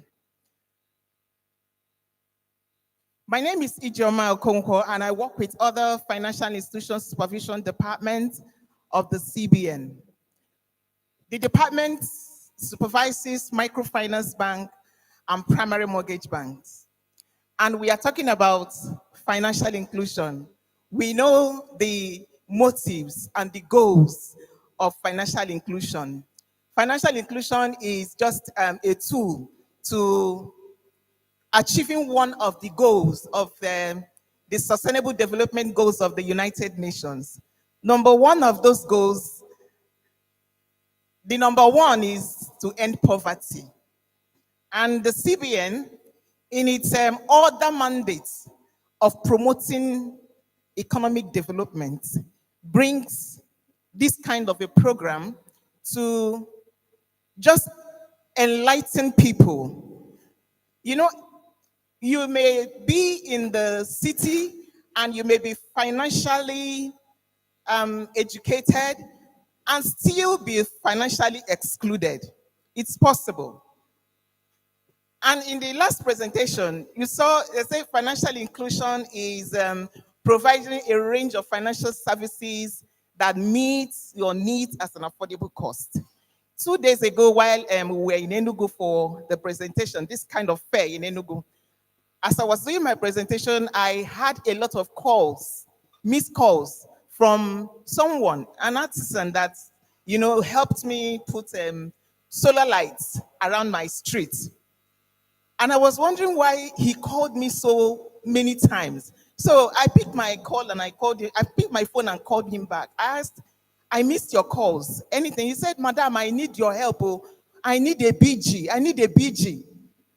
I thought he didn't, I thought he was speaking to the wrong person. I said, do you know who you are? I said, it's not Madam Ijoma. You say you need a BG. What is BG? I pretended as if I have not heard the word. You know, as a banker, it came to me that he's talking about banker's guarantee. But I wanted to understand if he actually knew what he was talking about. And he said yes, that he needs a banker's guarantee. And I said, what do you need it for? So he was calling me to prevail. Somebody, you know someone that works with central bank. And you know that the banks are under the central bank. So he wants me to speak to, if I know somebody in Access Bank that will help him in getting a BG. And I asked him, what obligation are you settling? Why do you need a BG? He said he has something, solar lights to do, and he had some money, but he needed a little more. I said, like how much? He said he needs 2.5 million. I said, is it 2.5 million that Access Bank will waste their time on for a BG? So that person has access to financial inclusion, but yet he is financially excluded because he is not meeting his need. He has a bank account, but he is not getting the service that he needs. So in a program like this, the CBN tries to enlighten people about financial services. And in promoting economic development, we know what the banks are. You know what the financial institutions does. Just bridging the gap between the surplus and the deficit. If you have so much and you bring it to the bank will use that to give to people that need. And by the time they are improving their lives, improving their households, improving their businesses, overall, the economy will be improved. And we can say we are making progress in economic development.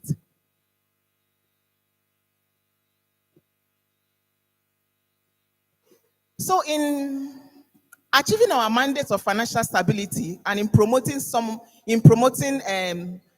our other financial institutions, making sure that they can serve the need of meeting financial needs of micro and low-level income earners. We have operational soundness. We have capital adequacy. We have risk management. We have regulatory compliance. These are tools that we use. When the CBN licenses a bank, because some people will say, like that story I was telling you, I asked the guy, I said, do you have an account with Money Point? He said, yes, that he has an account. That is Money Point a bank? that he just used it for, the app. And I said, if you had an account with Money Point, maybe if you just call your account officer, you would have gotten this money in just a twinkling of an eye. He said, but it's a microfinance bank. And I said, so microfinance bank is not a bank that when you put your money, it is lost because it is not access, it is not Zenith. No. The same power that Zenith has, the same right, the same supervision that Zenith goes through, microfinance bank equally goes through those supervision. So we have on-site and we have off-site supervisions. And it is these tools that we use to ensure that when they collect deposits from you, they use that deposit efficiently in a manner that when you come to request for that money, you are able to access it. They don't tell you stories.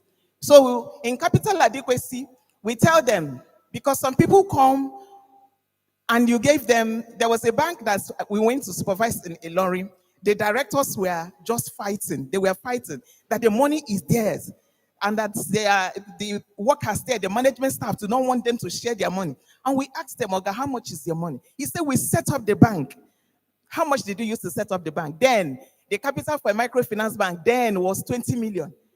And then this bank has a deposit of about 500 million. And we now ask the man, do you think that this money you are seeing is yours? And the people brought this money because they saw CBN license. That is what gave them comfort. That CBN gave these people a license to operate as a bank. That is what gives them comfort for them to bring their money. So you cannot say that the money is yours. So in capital adequacy, when do we give them license? We make sure that the capital that they bring in is adequate. We give them benchmark ratios that they must operate. And we visit them we have time intervals that we visit them. Here in Anambra, we have over 60. And there are very good ones. I mean, very, very good ones. In fact, when they are not doing what they are supposed to do, we penalize them. And Anambra people, this is where they have the high and mighty in Nigeria. They rarely take loan. There was one bank that I went to in Newi about 4 years ago. The bank is owned by a very prominent son of yours, a billionaire. And this bank has a deposit of over 3 billion. And nobody comes to take loan. So what the bank does is just treasury bills. That's what they do. Treasury bills. But that treasury bills is not the rate, then it's not sustainable to pay the staffs.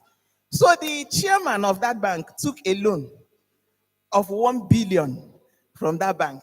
And when we entered there, we first invited him and gave him a penalty of 50 million. And he said, but why? The loan is performing. Yes. But we have told you that you cannot. The regulatory compliance forbids you as a director to come and take such amount of money from the bank without the CBN approval. Because we want to ensure that you are not taking undue advantage because you are a director or that you set up the bank. And the man said that he actually took this loan to help the bank so that they can pay their staff, they can generate money from the interest income, because the company was actually making money and the company was, using the loan. But we told them, well, this is regulation. He paid that penalty of 50 million. And the next month, the bank sent us a letter that the chairman has repaid that money. He returned that 1 billion back to the bank. But then the people still came to us to complain because we tell them, create loan, create loan. The people of Anambra don't take loan. They don't take loan. You see small businesses. I know that there are entrepreneurs here. There are a lot of factories around here, and the factories are owned by you. Most times people come and your workers come and they constitute a pool or a drag on your finances. Go to the microfinance bank and open an account for them. The way Access, Zenith, Union, Fidelity are sound, that is the way the microfinance bank too are also empowered. They are supervised even more closely than the big banks. They are supervised more closely than the big banks. And if any bank is no bank is too big to fail. If Head Start Bank of Germany can fail, Barry's Bank of London can fail, there is no bank that can fail. So it is not about being big. It is about doing what is right and what is expected of you to do the business efficiently and effectively to impact the people. So this fair, we are just trying to tell the people around here, if you have workers that are of low income and you are paying them in big banks that cannot meet their needs, the essence of this thing is just improving our standard of living. When we improve the standard of living of the people, that is how you experience growth. And when every sector is growing, that is how we achieve economic development. And that is just the aim of the CBN. So, what we are just preaching as regards to financial stability in other financial institutions is to let you know that the microfinance bank around your community, around your local government, around the market has the capacity. They have the financial muscle. Some of them even maintain a more healthy regulatory benchmark than the big banks. I'm telling you, maybe because of their limited capital requirements and other things. They are very, very healthy. So these are all the things that they do, how we ensure that they impact the populace, protecting their savings. Every deposit that you make in a bank is ensured by Nigerian Deposit Insurance Corporation. And when we go to the banks, we also look at their deposit and make sure that at end of every financial year, they have paid the premium that can give you access should in case anything happen. Our mandates, what we do is to ensure that there is no bank failure. But if you have been managed so much that the best thing for the bank to do is to die, then we ensure that the savings of the people are guaranteed. That you can, NDIC can come and say, bring your accounts. They verify with the banks before failure that these people had accounts and they will pay. Enabling access to loans. I have talked about these loans, especially the low-income earners, the artisans.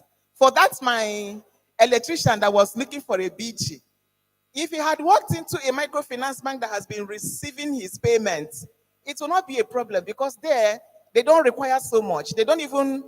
Some of them don't ask for collateral.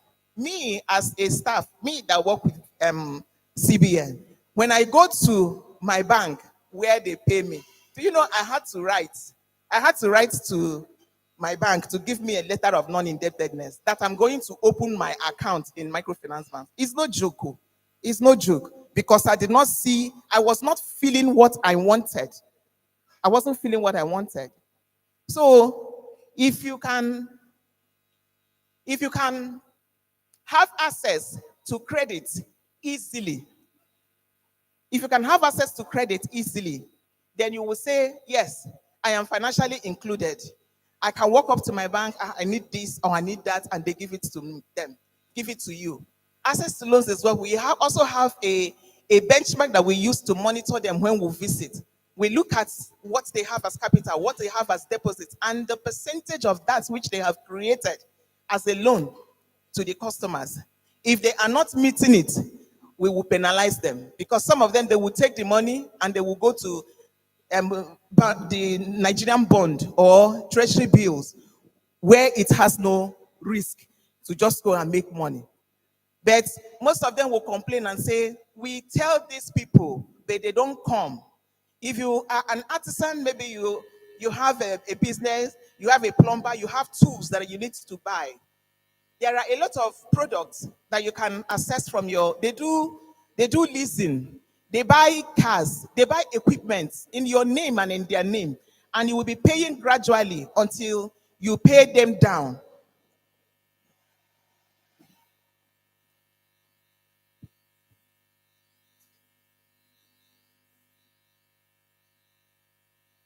I can continue because I supervise microfinance banks, so I know what they do.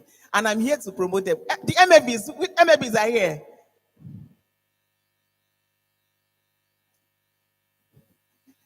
So I am talking to the business people here that have staffs of 5, 10, 20 people that have their staff's accounts where they pay their salaries in Zenith, in Access, in Providus Bank, and yet this your staff keep running back to you at the end of every month to ask for salary advance. They are not going to their banks to ask for salary advance, because that is why if every month you are seeing in my salary that something is dropping, then it shouldn't be hard to come and tell you, see, I want to buy a generator, or I need to buy a freezer. Help me, I want to pay over 6 months. It shouldn't be hard. If you have your staffs that you are paying, and every month they keep running to come and collect salary advance, or they keep asking their colleague to borrow them rather than going to their bank, change their bank. Change their bank. There are several microfinance banks in Anambra. In Anambra here, there are over 60. There is no local government in Anambra that does not house 2 to 3 microfinance banks. I come here often, and I know their capacity. In fact, there was one that I went to around 5 years ago at Nnokwa. The chairman of that bank was living in Onisha. And when we got there, the story is the same. We are telling our people to come and take loan. There are also farmers here. There are farmers here. You can use the government anchor borrower program.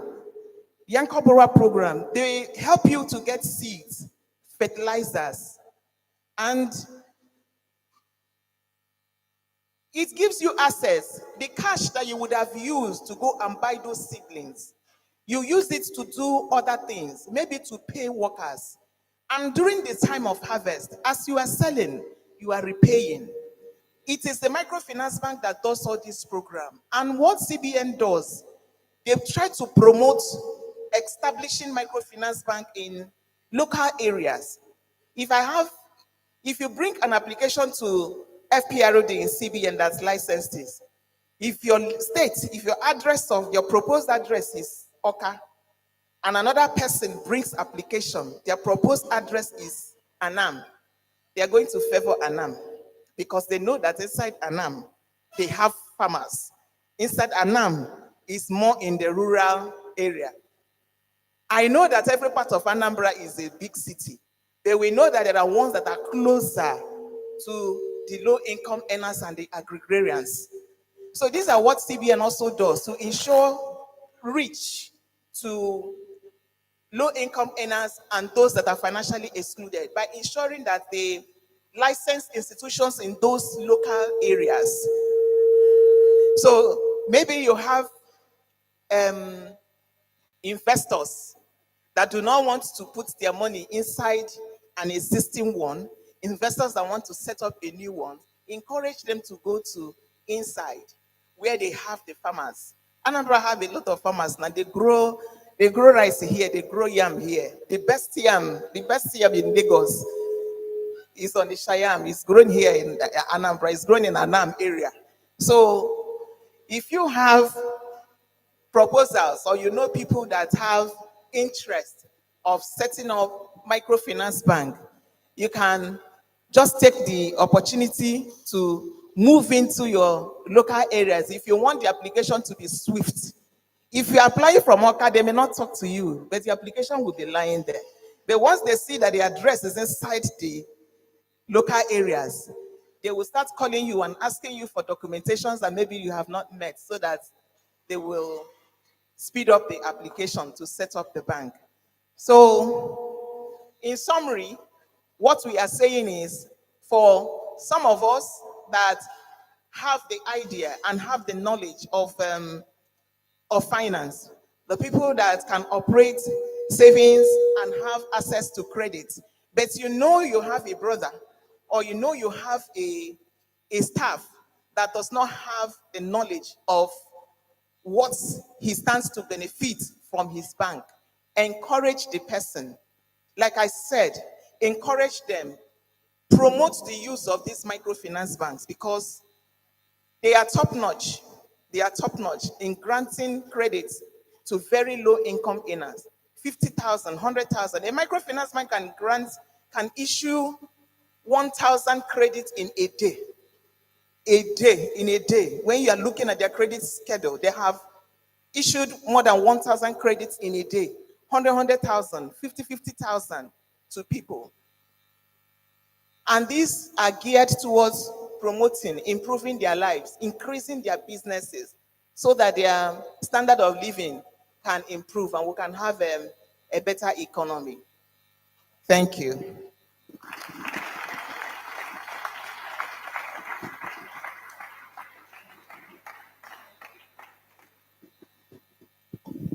Thank you so much, Mrs. Ijoma, for that wonderful presentation. I want to believe that we're learning a lot from the sessions. Is that a yes?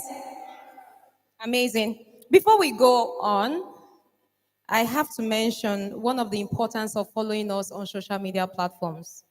If you follow the CBN online, you will realize that there's a press release that went out today speaking to one of the microfinance that has been eating monies of people collecting their funds. And the CBN had said, Zudark Microfinance Bank is not licensed by the bank. So if you follow us online, you will be the ambassador of the bank because every information that you need is on our platforms, domiciled there. So please, if you're yet to follow any of our platforms on social media, X, Facebook, Instagram, LinkedIn, or even our website, www.cbn.gov.ng. It is a good time to follow us.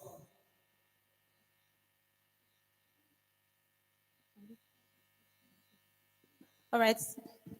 Okay, in addition to what she said, if you want to ascertain, you want to know whether a financial institution is licensed by the CBN, just dial star 959. If you have your phone, bring it out. Star 959 hash. Star 959 hash. Just follow the prompt. If it is a bank, a commercial bank, there is a code you will put, maybe a 1 or 2. Until the microfinance bank, then you must have the name of that microfinance bank. Star 959 hash. Just follow the prompts. Thank you. Thank you so much. Don't say we did not tell you. Not talk, say we not tell you. Say your money, now your hard work. Not let anybody or any institution grab your money because now hard currency. Thank you very much. All right, we'll move straight to the next item of the program today, which is the presentation from the Monetary Policy Department. This is one of the important departments that we have in the bank.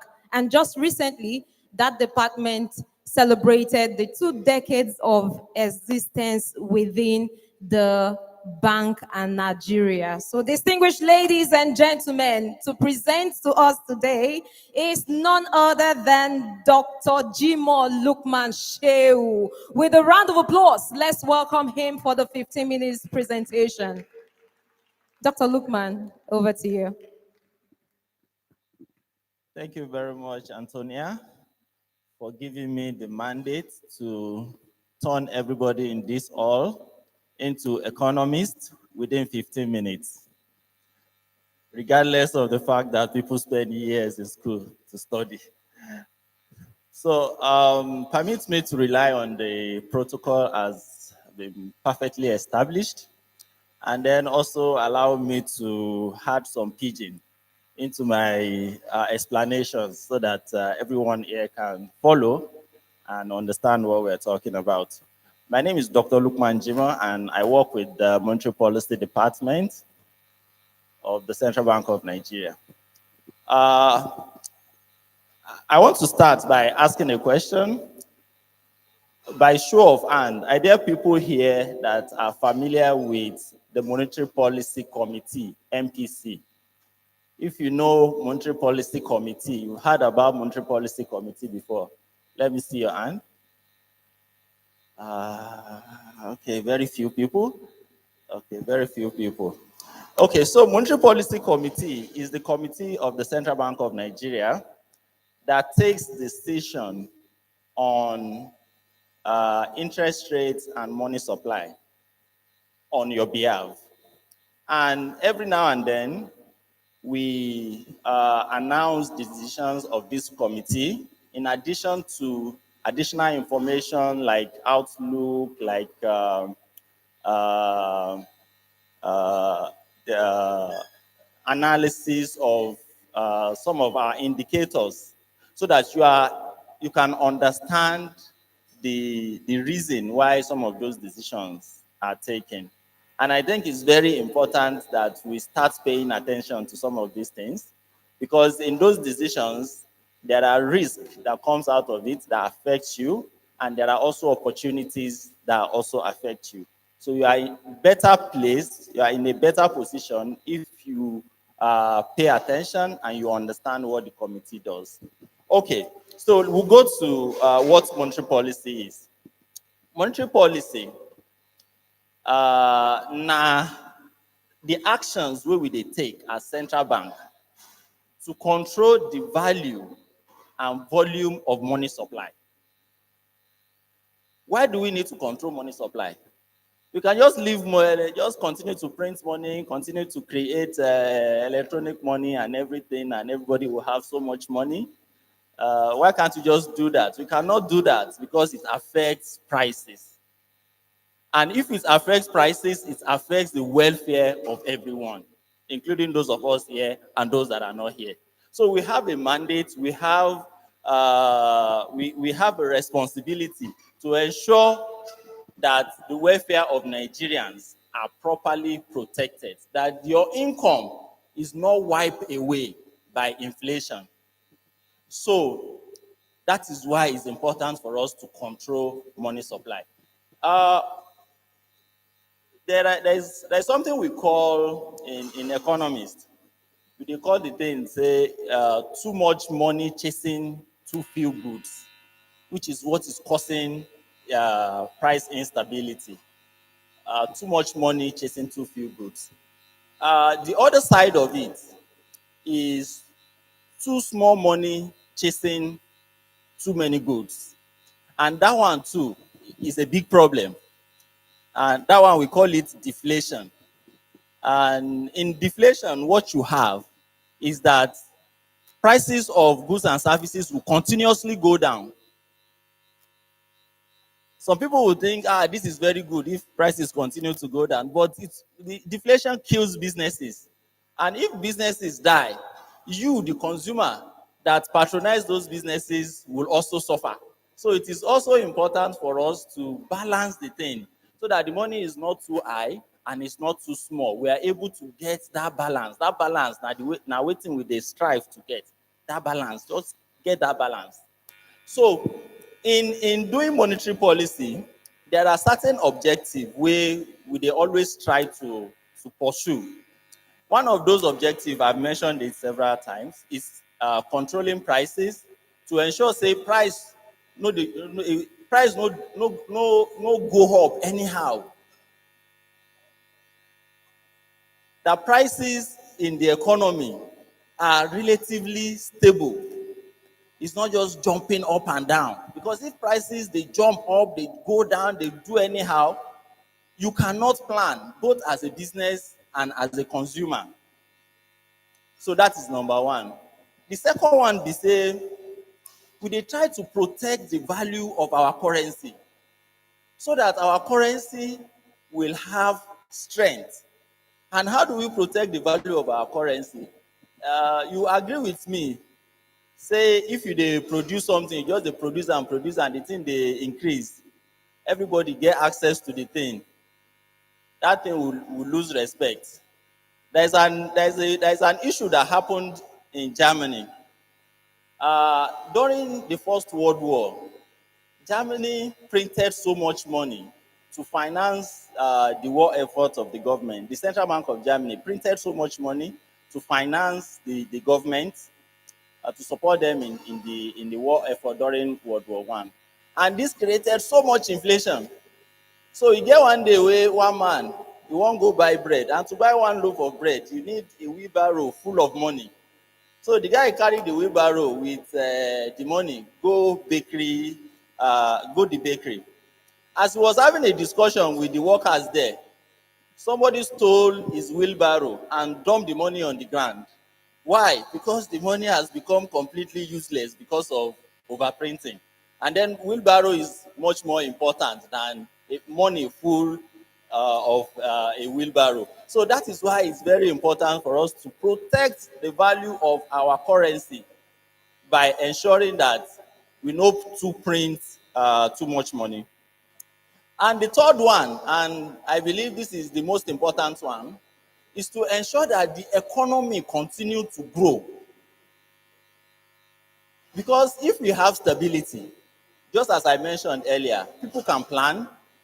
If people can plan, their businesses will continue to move forward. And when we even talk about GDP, we talk about economic growth. Wetin we dey talk? Wetin we dey talk be say every individual wey dey inside that economy dey grow on average.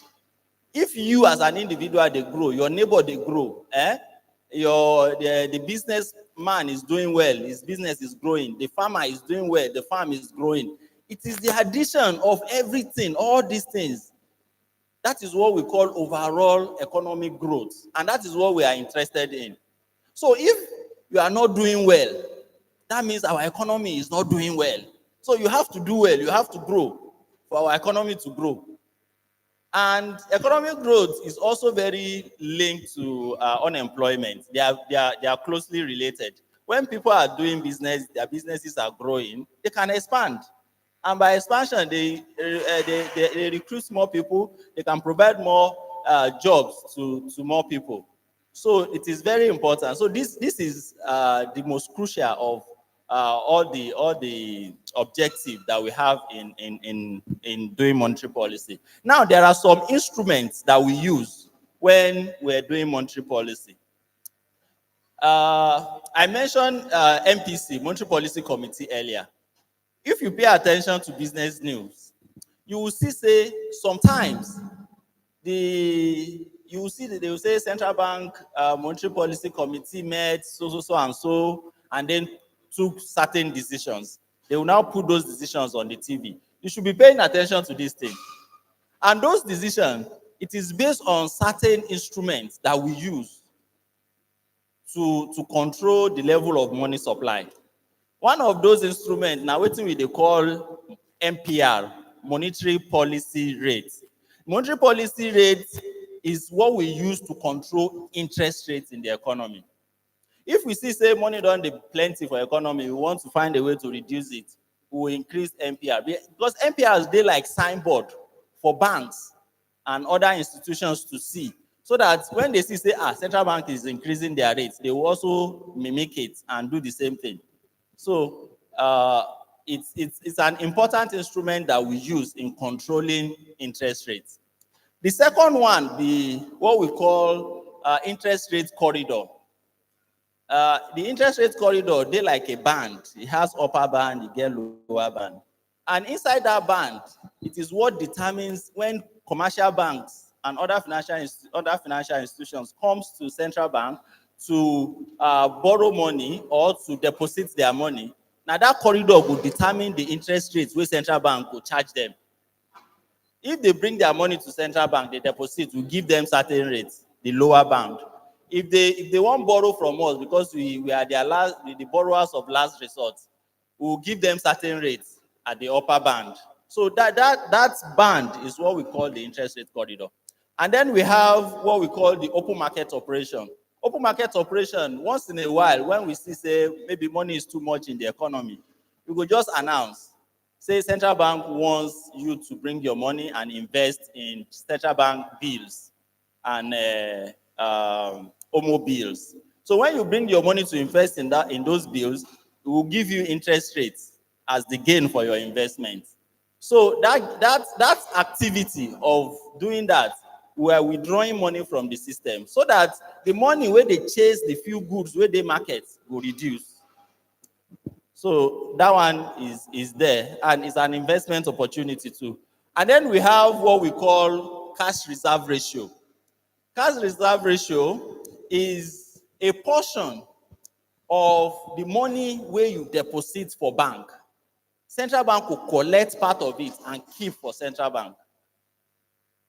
You collect part of the money where you keep for that commercial bank and keep for central bank. So that in case, if anything go happen to that bank, you are not losing all your money. We still have part of it, even though nothing is going to happen to the bank. But at least we put that as a form of security for the money they keep for bank. And then we have liquidity ratio. That liquidity ratio is another instrument where they use for monetary policy. And that liquidity ratio, what they do, we say, we go tell banks, say, out of this your money that people have given you, no loan everything, even the one where remain for your hand, no loan everything out. Keep some of them for liquid assets.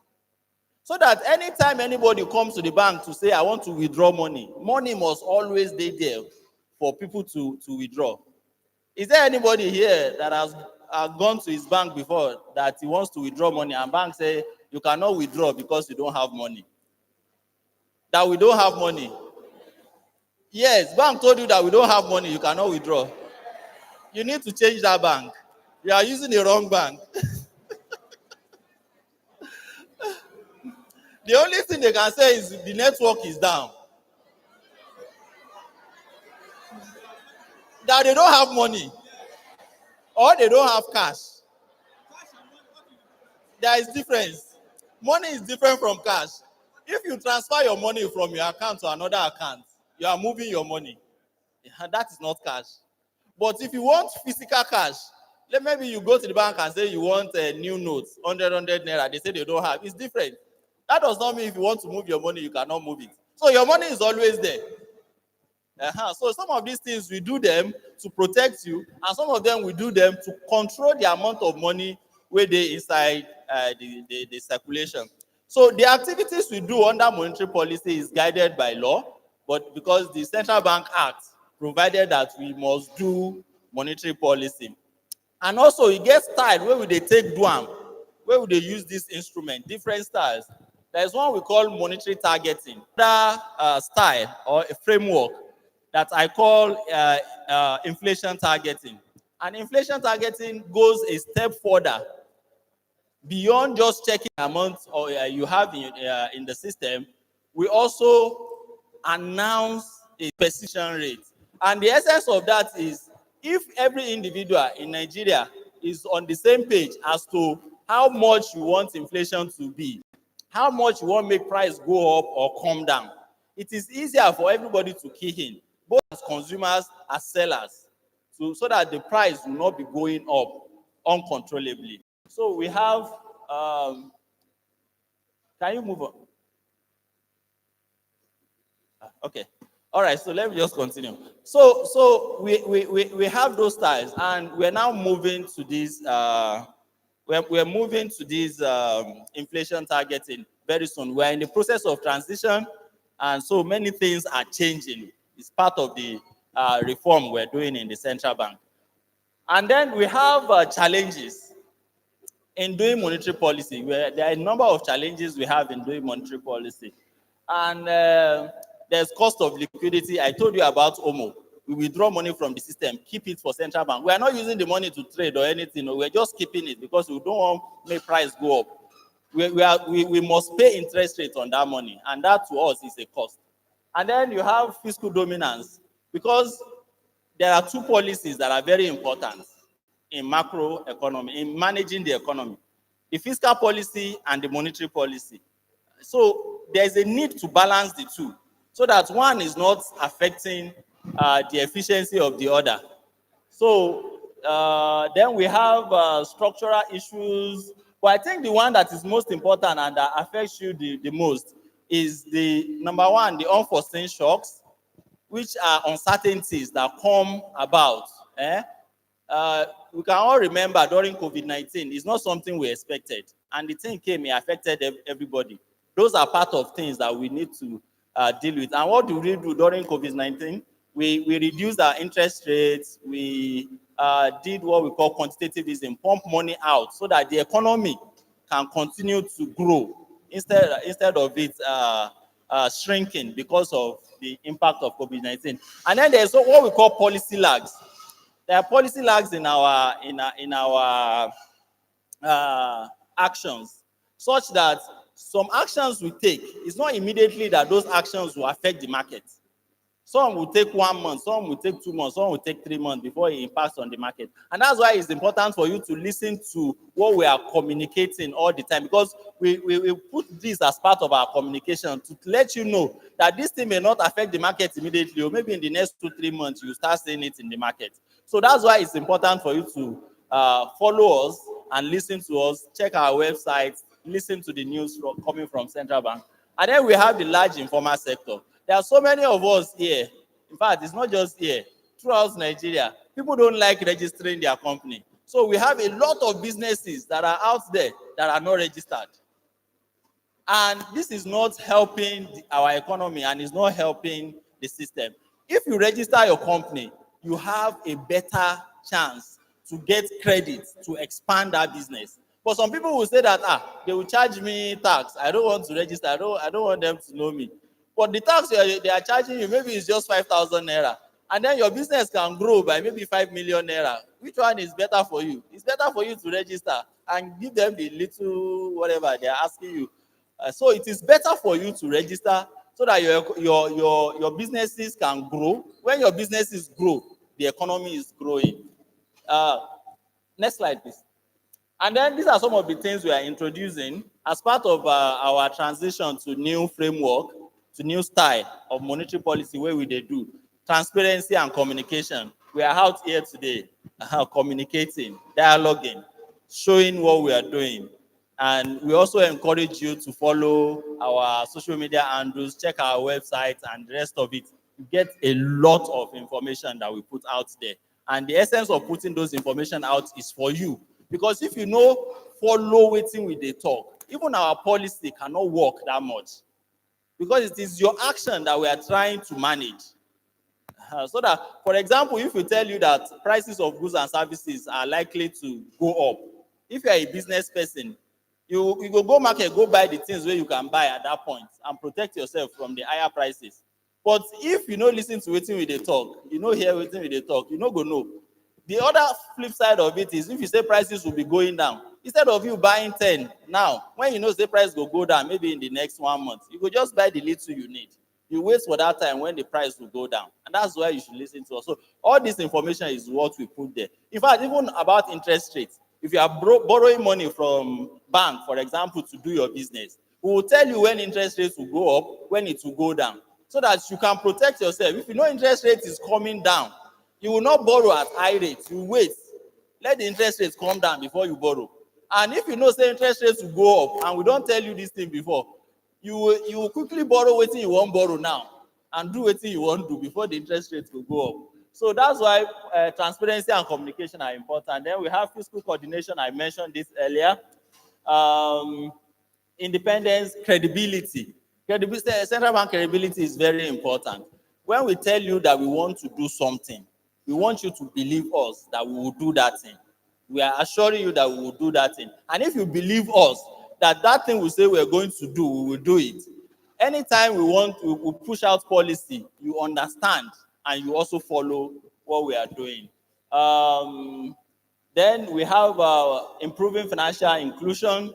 If we improve financial inclusion, if all of us we dey deposit money as far as we dey collect credit when we want to expand our business, you are part and parcel of the financial system.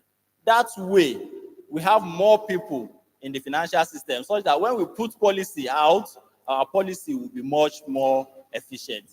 Thank you very much. This is the end of my presentation.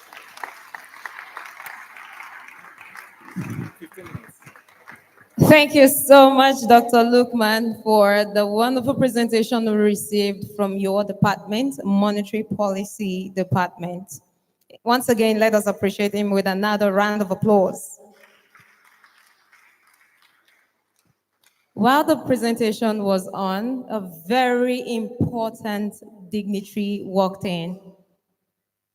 And it is our pleasure to receive with a standing ovation the Executive Governor of Anambra State, Professor Charles Chukwuma Soludo, CFR, and the former Governor of the Central Bank of Nigeria, adequately represented by Sir Clement Chukwuka, MD, CEO, Anambra State Small Business Agency.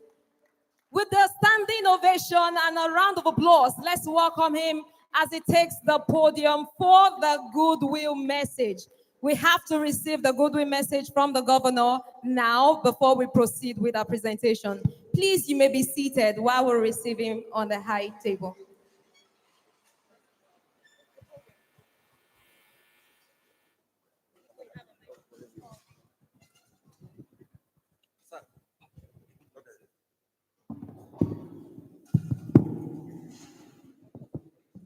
Good afternoon, ladies and gentlemen. On behalf of our dynamic working governor, Professor Charles Chukwuma Soludo, who would have loved to be here physically present, but because of prearranged other state functions, he has asked me to represent him here. My job is very simple, to say welcome to the Central Bank of Nigeria that is putting this program today. To Mr. Governor, this program supposed to be done, if possible, every quarterly, because communication is very, very key. People should be well informed. And of course, you are aware, our governor believed in transparency, believed in information. And of course, you know that the election has come and gone in Anambra State.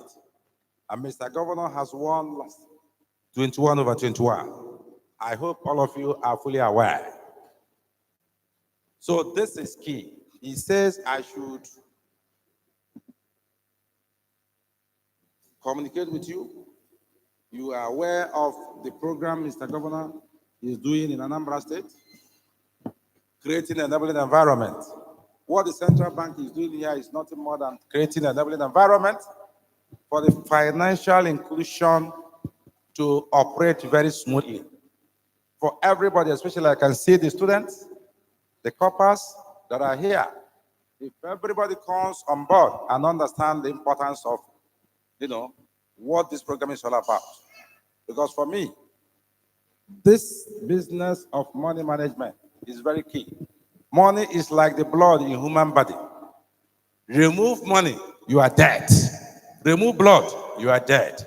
So we thank the central bank for this lofty program.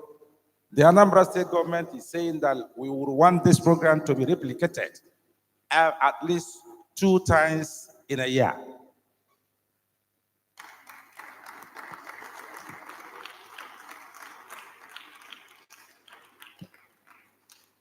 It's important that this is the first time this is happening. It has never happened. So the management of CBN, we are appreciating you.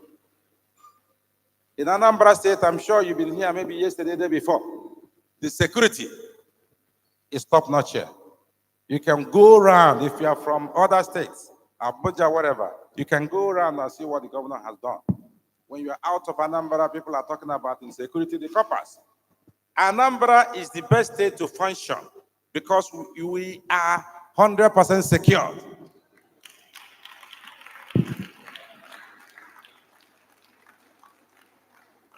Among the governor's program that he gives very strong support has to do with capacity building.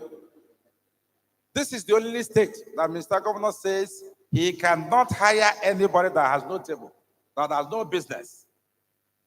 He will only hire people that have something doing to add to the GDP of the state.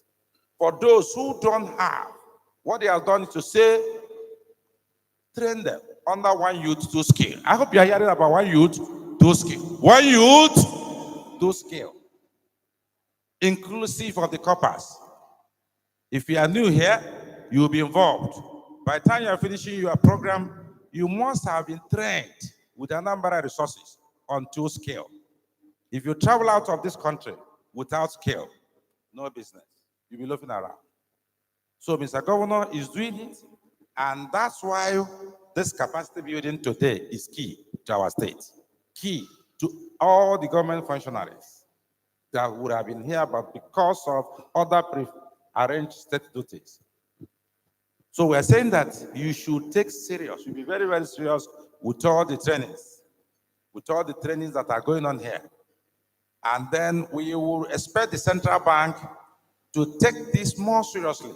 Because at times you see a lot of stuff that are happening, some that are not even legitimate financial institutions operating once in a while to run a check on all of them. Very critical, very important. So Mr. Governor is saying that he appreciates you and welcome you warmly. And then the environment is very serene. We expect you to relax. After that, go to the Solution Fund City and unwind. You are free to walk in and see the wonders Mr. Governor is doing. Our governor is the talk and do governor. Not just, So the security is here.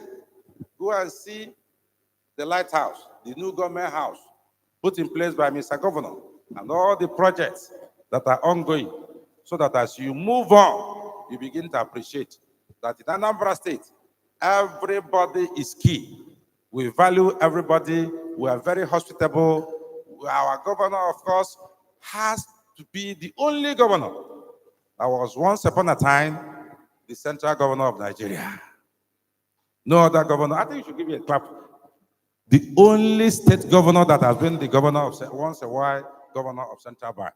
And he developed the CBN to the extent that the recapitalization of banking, the commercial banks or whatever, was done at his own time. So on behalf of Mr. Governor, I thank the organizers of this program and welcome you and ask you to relax in Anambra State. Enjoy yourselves.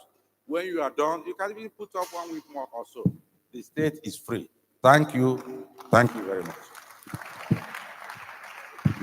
Thank you, Mr. Governor, the Executive Governor of Anambra State, Professor Charles Chukwuma, pseudo ably represented by Sir Clement Chukwuka. Thank you so much, sir, for this wonderful remark and speech. Thank you, sir.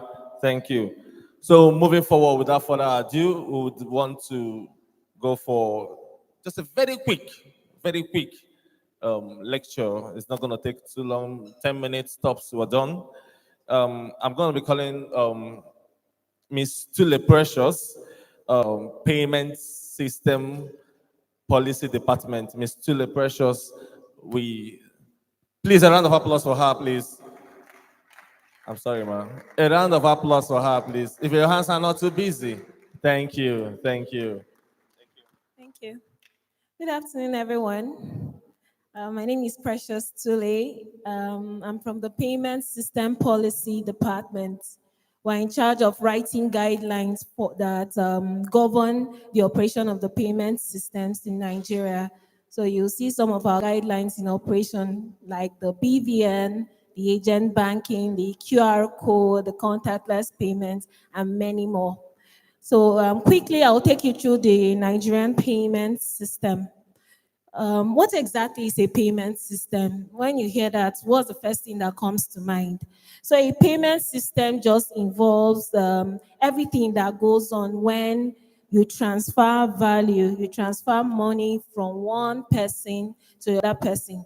So in doing those transactions, definitely you're going to use a phone or a tablet, a device. You're going to use a bank or a non-bank financial institution to carry out those transactions. Then you, the individual, you're also part of that whole system. Then the regulations that guide those operations. So we have the regulation, we have the users, we have the devices, and then I think I mentioned everything. So that is what a payment system is. So Nigeria has actually seen growth in our payment system. Our payment system is not what it used to be before.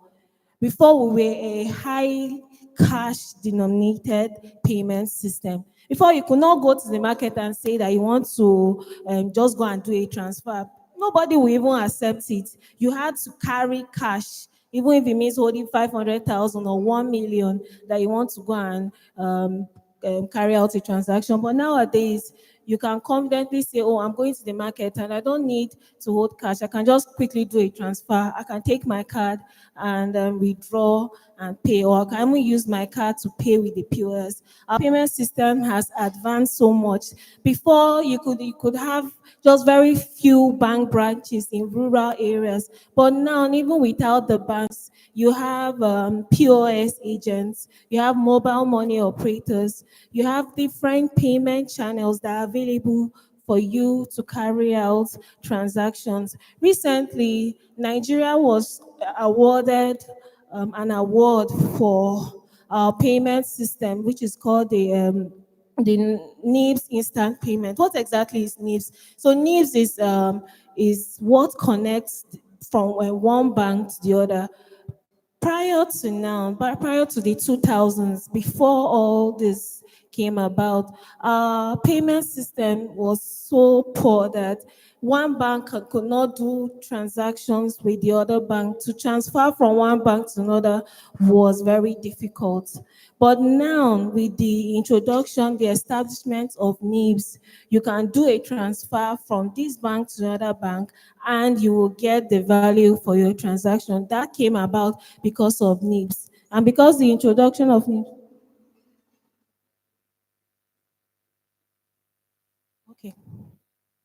So because of the introduction of NIBS, they brought something called the NIP, the NIBS instant payment. So you can use your device to do a transaction and the person can get it almost immediately. And because of that real-time settlement, that real-time payment that you can get, Nigeria was recognized as a top advanced payment system, I think 3 days ago. I think we deserve an accolade for that. Let's give Nigeria a round of applause. The Nigerian payment system is actually doing a lot. So let's just look at some of the initiatives, some of the payment channels that we have. Remember, the theme of this event is driving alternative payment channels as tools for financial inclusion. So what's the whole purpose of all this? Like some of my colleagues earlier said, what is financial inclusion? We want to bring people into the financial space. We don't want people taking money and putting it under their beds or putting it inside iron boxes and closing it. You don't trust the financial system. But we want people to come in. So we are welcoming more and more people into the financial space. So that's why we have all these different payment channels that are available to you and I to carry out transactions. So some of the initiatives or the payment channels we have: agent banking, the mobile money operators. We have the QR code, as a quick response code, cashless Nigeria, which is actually a policy that backs the digital adoption of electronic payments in Nigeria, and then the contactless payment. So what is agent banking? The question that comes to mind is that who is an agent? An agent is someone that is acting on behalf of another person. So what is agent banking? Agent banking is someone that is acting on behalf of another person to carry out banking or financial transaction. So if an agent is acting on behalf of somebody, that means the person is in charge of that agent. So these are some of the activities that an agent can do: the funds transfer, the bills payments, the cash deposits and withdrawal, balance inquiry. So you can go to an agent location and do a transfer. You can go to an agent location and make payments for your utility bills. You can go to an agent location and buy airtimes. You can go to an agent location and check for your balance in your bank or your wallet. So recently, I think last month, the CBN revised our agent banking regulation. So we have some new stipulations that I just want to quickly highlight so that we are all aware of this.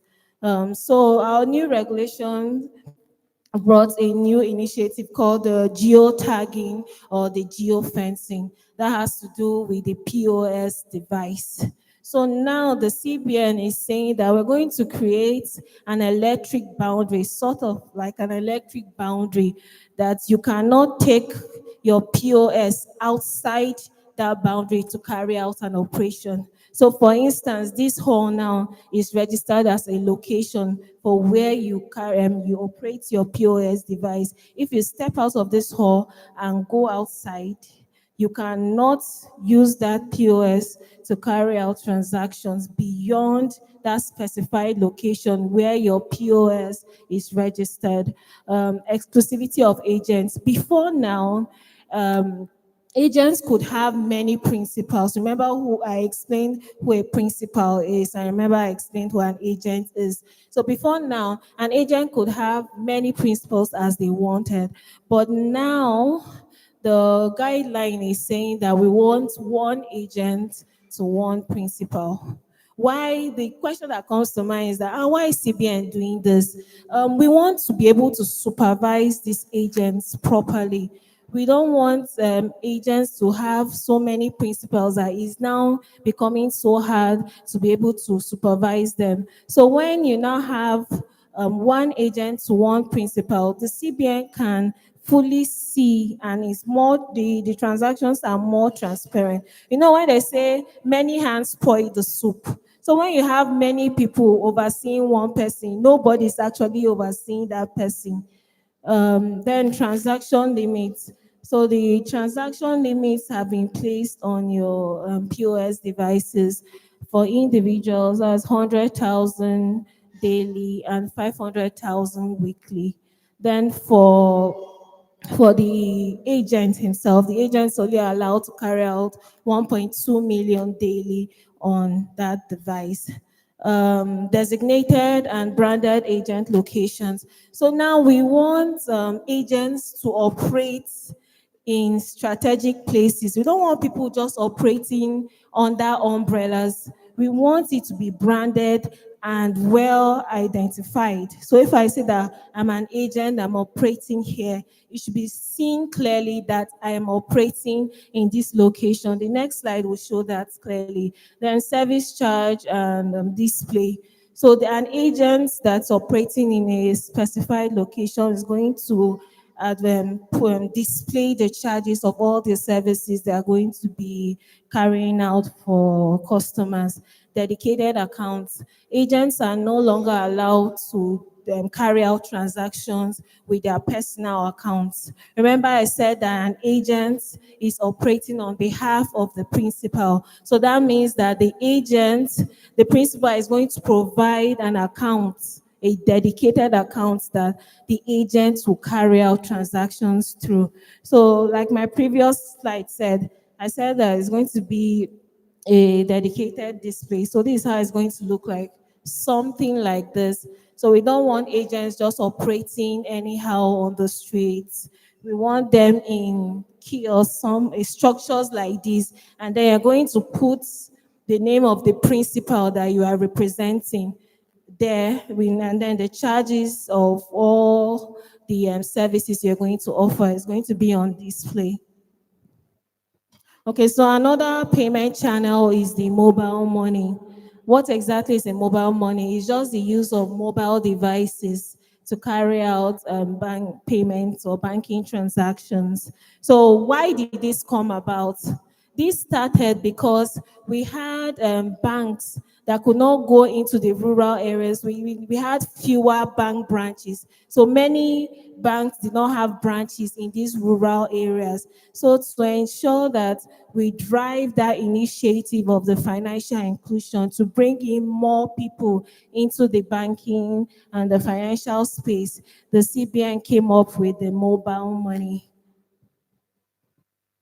Okay, so the quick response code, the QR code, is another payment channel. So this is where you scan a code with your phone or your mobile device, and then you make payments. So this is very good for people that do business.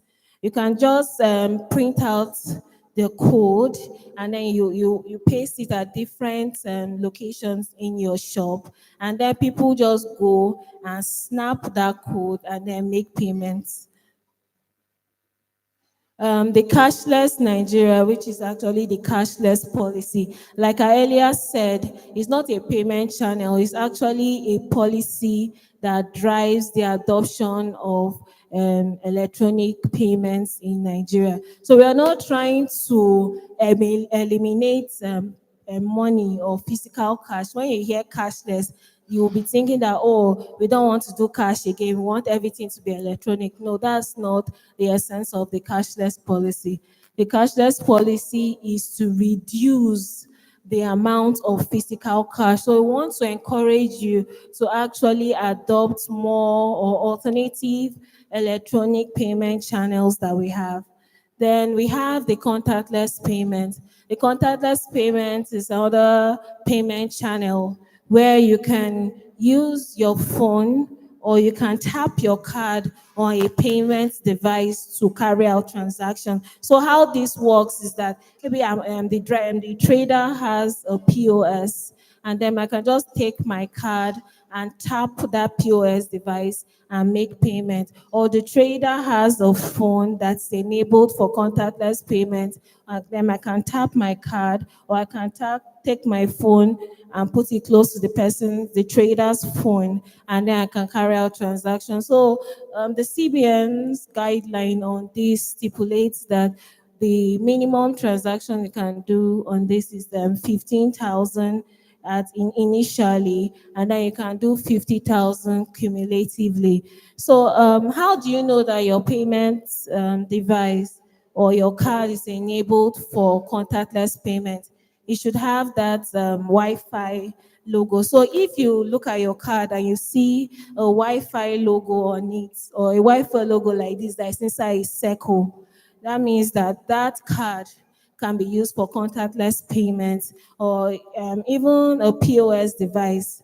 Most POS devices that are produced today have this Wi-Fi logo, which can be used for contactless payments. So this is optional. If you do not want your to carry out contactless payments, you can tell your bank you do not want. It is not automatic, but if you want to enable your card to carry out contactless payments, you just go to your bank and you tell them that you want them to enable this. And then after that, if you don't want it any longer, you have the right to tell the bank that you don't want again, and then they can close that channel for you. So we have the USSD payment channel. I think many of us are aware of this, where you can just put in a code, maybe *231#, and then to give you some options where you can make payments, you can do transfers, bills payments, and different other options. And then you follow the prompts and then carry out the transaction you want to carry out. So what are the benefits of these payment channels? I didn't mention one. The ATM is still a payment channel. The internet banking that you do on your phone or your laptops is still a payment channel. So what are some of the benefits of this? Convenience is very convenient. You don't need to go to the bank again and queue for long hours to carry out transactions. You can just stay in the convenience of your home, in the comfort of your home, and do these transactions easily. It is actually fast. It's secure. They are all encrypted. There are authentications. You have to put pins for some of them, and then reduce cash handling. That means reduce cost for you, because you are not going to be carrying cash up and down. Financial inclusion, like I earlier said, all this is that we want to bring more people into the financial space. We don't want anybody excluded because, oh, I don't have internet. I cannot carry out transaction without internet. The USSD is there. Oh, this one. So there are different excuses that you can come up with. But with these excuses, we have different payment channels that you can use to carry out transactions. So the CBN is actually here to ensure that the payment system is safe, sound, and reliable. And from time to time, we have stakeholder engagements with you people. We have stakeholder engagements with the financial institutions to see how we can strengthen our payment system more. So the CBN is actually doing more and more, and we are open to allowing more innovations to thrive in Nigeria. So we're going for a more better payment system, better than what we actually have. Yes, we have gotten an award for our payment system, but we're going to still do more. Thank you. Can we do that louder? Thank you so much, Miss Precious Tule, for that wonderful presentation, and also mentioning that the Central Bank of Nigeria was recently awarded based upon the initiatives and innovations within the bank. Before we take the last presentation, I have to announce to all of you here that you win a lot of goodies from this presentation. No joke. If you check all the broadcasts from the CBN Fair from Lagos this year up until now, you would realize that a lot of people left here with cash gifts, branded gift items, and some of them scholarship from the presenter. Don't say I mentioned that one to you. So please, distinguished ladies and gentlemen, for this last presentation, do not only pay attention, but learn from it, participate in the answers that you will be asked, and you thank me later afterwards. Please, I want to believe that we've queued in our questions in the blank sheet that was given to us. If you have questions from the first presentation up until now, it would be nice for you to have them written out. We will take your questions. You start sending them across to all the ushers. We'll receive your questions, and in due course, the presenters would yield the floor by giving us responses to the questions. At this point, ladies and gentlemen, please welcome, with a round of applause, for the last presentation of today. This presentation will be coming from the Currency Operations and Branch Management Department, and it will be ably delivered by none other than Mr. Onwoha Paul. With a round of applause, welcome your sponsor. Cha cha cha cha cha Igbo kwenu. Ndị Igbo nọkwa ebe a. Cha cha cha cha cha Igbo kwenu. Unu lekwu n'ihe ọma na. Eh? Cha cha cha cha cha Igbo kwenu. Rienu. Ṅụọnụ. Zụọnụ. Kwezuonu. Kopawi. Kopawi. Wa. So my name is Onwoha Paul, as rightly said. And one thing I do for a living is I do give away for a living. I was in Enugu yesterday, 2 days ago. And up to now, they have not recovered from the lifting I did. Little many of them from poverty to prosperity. And they have been calling, when next are you coming back to Macedonia? I said, let me go and bless the people of Awka first. Then maybe sometimes next year, I will return. Okay? So some people are going to go home today with something good. I'm going to lift some people out of poverty. Are you ready to be lifted out of poverty? Eh? Poverty in a bad thing, no. Igbo call them Obiamzan also. Aha, a bad thing. So I'm talking much about currency issues today. And as much as possible, I'd like you to follow us on what we are going to do. Like I said, I do give away for a living. And what I'm going to give to you today will change your life for better and even for the best. Can somebody say better amen? All right, so a very quick one, but it's not come that cheap. I want somebody here, don't bring out your pen. I'm going to give you a question, and under 10 seconds, you give me the answer. Subtract the least denomination of our currency. Subtract the least denomination of our currency from the highest denomination, and give me your answer in 10 seconds. And your time starts now. 1. Somebody there already? Somebody there already? Okay, stand up, stand up. Come. Jump. Your life has just changed. Your life, please clap for him, clap for him. Tell them your name and the answer. My name is Henry. The answer is 995 naira. Henry. Yes. I have my handshake. And I wish you safe journey back to your seat. Another person? Okay. Even first manager in the house too. This is not first manager, this First Bank. Representative of First Bank. Okay, your answer is 999 naira 90 kobo.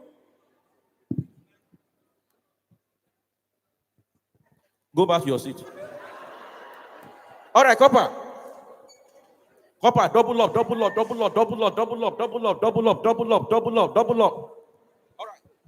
Yes, sir. So the least currency is, my name is Emmanuel. The least currency is five naira. The highest is 1,000. So when the subtraction is done, we have 995 naira. See, your name is Emmanuel. I have my handshake. Go back to your seat. So nobody here? All right, sir. That means I'll go back with my gift. Then I have to go back to Enugu on my way. Today that I'm back. Your name, sir, tell them the answer. My name is Chitbem. My answer is 999. 999. Yes.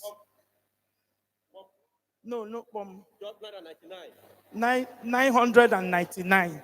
Okay. Thank you so much for coming. God bless you. I will say 3 back to your seat. You are blessed. Any other person? Please clap for her. Clap for her. Please clap for her. She's coming. I've already seen the answer on her forehead. My name is Edith Ayano. The answer is 999 naira 99 kobo. On that note, ladies and gentlemen, I have arrived at that junction where I leave people out of poverty. Madam, please come close. Channel TV is, catching you and other streams. Your people are looking at you from home now. But God has just changed your life from good to better to best. Your testimony has just come. Can you please open one of these? Madam, what I'm going to give you, hold it. What you are seeing here, this is a symbol of CBN. It means by association. By association, God has taken you higher. Can you please clap for her? So on behalf of the Director of Currency Operations Department, Currency Operations and Branch Management Department, Dr. Adetono, I hereby present this to you as a token from Central Bank of Nigeria. Anytime you are broke, just say, Dr. Adedeji, I am broke, and money will come into your pocket. But I advise you work harder. All right. So, just a pity. I've only succeeded in lifting only one person. I still have other people to lift up, but let me move on. All right. That man that came out, that copper, let me help you. You have a very good future. Let me help you. All right, give me the face card. All right, in case of sun, as you go back, as you go to your CDS, always wear this. As you wear this, have that confidence that this is Central Bank. Central Bank is working with you, and you're working with Central Bank. But if you borrow money, pay. Oh. All right. Cameraman, please capture him. Let his family members see us that his life has changed for good. All right, smile now. All right. Okay, let me quickly go to this. The price of ignorance hurts all of us. As you know, in Igbo land, when you come to marry a lady, they will call all the kinsmen. Am I communicating? And the father of the child will take the back seat, while the most senior elder will be at the front. Is that not so? And the father of the child will be following by nodding his head. Am I right? Yeah? Very good. There was a lady, so beautiful lady. Her name was actually a berry. But because of her beauty, people gave her 3 extra names. And one of the first name was Achalugo, the first name. And the second, Mmasinachi, second name. The third, Afunawo. She was so beautiful that everybody in that locality struggled to marry her. I'm telling you a true life story. Can you hear me from behind there? Everybody struggled to marry this young lady. But eventually, the lucky one, Emeka, came off from somewhere. There's something about these people that bears Emeka. They're always so determined and rugged. He married a young lady, and life changed for all of them. They were so happy. They gave birth to the first child and the second child, age 2, age 1. And before you know it, Emeka had an accident. And we thought he could survive it. But unfortunately, man proposed, but God disposes. Emeka lost his life in this process. And once a beautiful woman began to lose her beauty, beauty began to fade away. And people began to ask her like that biblical woman, Naomi, are you still the Naomi that we know? And she said, call me Mara. I am no longer Naomi. She was so beautiful, but she lost everything that she had. And it was a story of the town. But what will she do? To take care of her children, age 2 and age 1, a boy and a girl. And what did she do? She picked up a job at a bakery not far from the house, and she began to struggle, trusting God that things will work out well for her one day. And as God will have it, on this particular day, one man came from nowhere who happens to know the husband years back, and he gave her Chalugo 200,000 naira to start a small business with. Anybody could have done that because she was so beautiful, like I said. 200,000 to start a business with, and she began to make make good sales, saving small money, even though she could not afford 3 square meters, but at least her children, Chidera, and what's the other child, Ebele too, namesake, began to at least afford a little thing. However, affliction struck the second time. She made a huge sales that day. She was so happy that she rushed back to market to restock her market.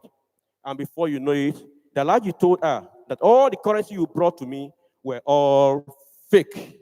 She couldn't understand how she lost her capital, how she lost her profit one single day. And Ebere went back to the beginning of her journey. And that is that same woman there. The price of ignorance ought all of us. Do you know the problem here? She could not differentiate between counterfeit and genuine notes. And people took advantage of that. And when she felt she had made it, they brought her down to floor again. Ladies and gentlemen, there are many Achalugo in Anambra State. There are many Achalugo in Awka. Many Achalugo in Onisha that people may take advantage of. And many Achalugo in this place that if you do not understand the genuine features of our banknote, you definitely fall victim. And that is why we are here today, to enable you understand things about your currency called Naira. If you can differentiate them, then you will not fall a victim, especially during this coming dirty December. You know, it can be very dirty, right? It can be so dirty that people take advantage of you. On that note, I want to bring out 4 persons. 1 copper, a copper, 4 persons. Giveaway has started though. Giveaway is about to start. 1 club member, fast. Security agent. Security agent. Somebody from security agent, please. Nobody? Market woman, any market woman here? Student. Student. Please clap for him, clap for him, clap for him. And a banker. A banker, please. My brother, join us. Thank you so much. Give you where I've started. Who is the 3rd person? That's how I share money. I share money for a living. 1 more person, please. 1 more person. 1 more person. Okay, madam, come. Madam, be fast. I share money for a living. That's the only thing I do. Sharing of money. Huh?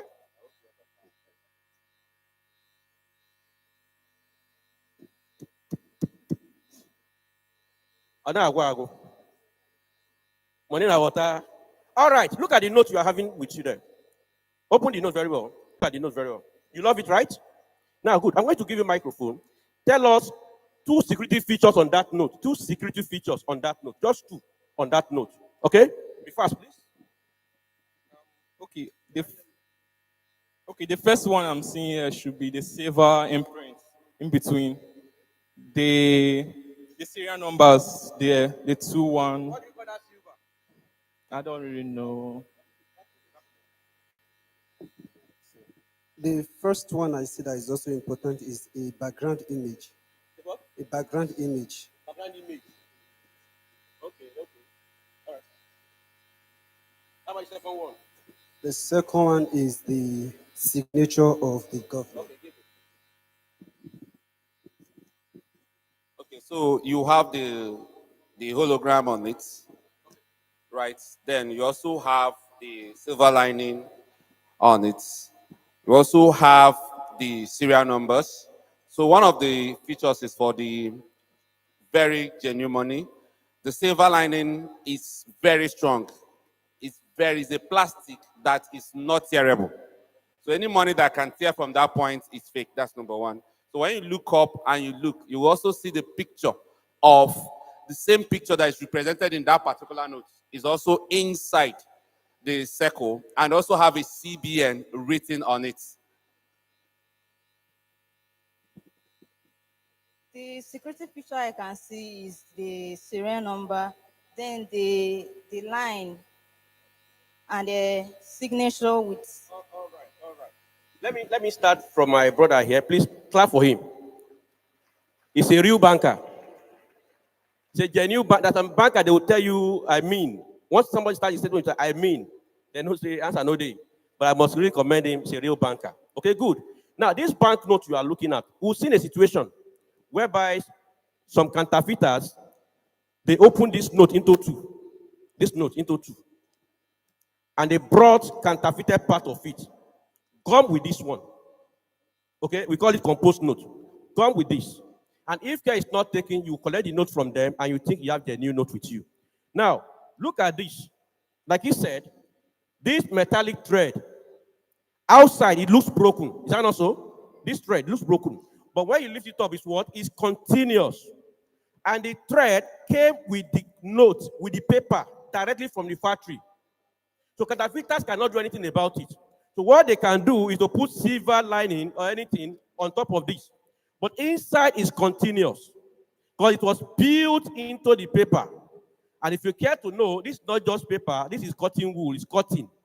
It's cotton. It gets to this level. Okay? That is number one. Then here also you have OVI. OVI. Now this green place called OVI. What it does, optical variable ink. What it does, if you tilt it a bit, it changes to blue. From green to blue. If you tilt it under light, it changes to what? To blue. So counterfeited note does not change. So ladies and gentlemen, because of our time, for you to know more about this, please just go to our website, www.cbn.gov.ng. Then you can begin to see all the features of the bank note. Then the other one he called, this one is called watermark. It must be the image of that same person here. It is not drawn on this paper. It's also inbuilt. It came like that from the factory. Counterfeiters can only emboss it. You know what they call emboss? Like a stamp at the back, or they draw it. So look out for all these things in our bank so that you not fall a victim like a chalugo. On that note, I want to say thank you for coming. Go, no, go with the notes. That's what I do for a living. What are you thanking me? No, go with the notes. No, go with it. You don't need to thank me. You don't need to sentence me to thank me. That's what I do for a living. All right. Then I move to Naira abuse. One of the things that happens to our Naira today is abuse. What do we call abuse? For example, look at what you have up there. You can see somebody wrote change, 87,000, 300,000, all those stuff. And there are some people here, it is very convenient for them to write phone number. I met a guy at Owerri not too long ago. I was in the keke with the guy, and there was another lady in between us. And the guy was at this edge. So, you know, we girls, they are very beautiful. So as the guy was looking at the girl, I was also looking at the, I didn't say girl, I was looking at a point, my eyes and the boy's eyes now jam each other. And I look at the guy with a bad eye. I was planning to bring out my card and give to the girl. But before I know it, the guy brought out money, 1,000, and he told the guy, you got him number, okay? Give me your number. And he wrote the guest number on 500 naira. Now I provoke. You know, she has offended me twice now. One, she was looking what I was looking at. Two, she wrote the phone number on our currency. So my anger now came in a super way. Wow, how can you be admiring what I was admiring? You understand? You get the gist, right? So people write this on our notes. This is wrong. It's Naira abuse. And I'm sure some of you have asked to bring out the note in your pocket. You have it written. You write somebody's name, somebody's address, all those stuff. It's Naira abuse. Also, this is also, holding our cash with oil, holding our cash with anything at all that will stain the naira note. It's naira abuse. If I give one of you $100 here now, before the count of 3, you disappear from here. Where are you going to? You want to go and hide it inside your Bible at home, and you make sure nobody gets there. But what happens to our naira? When somebody will be eating at a canteen, Ntachiocha canteen, and everywhere, and you hold our naira note with oil, a soiled hand.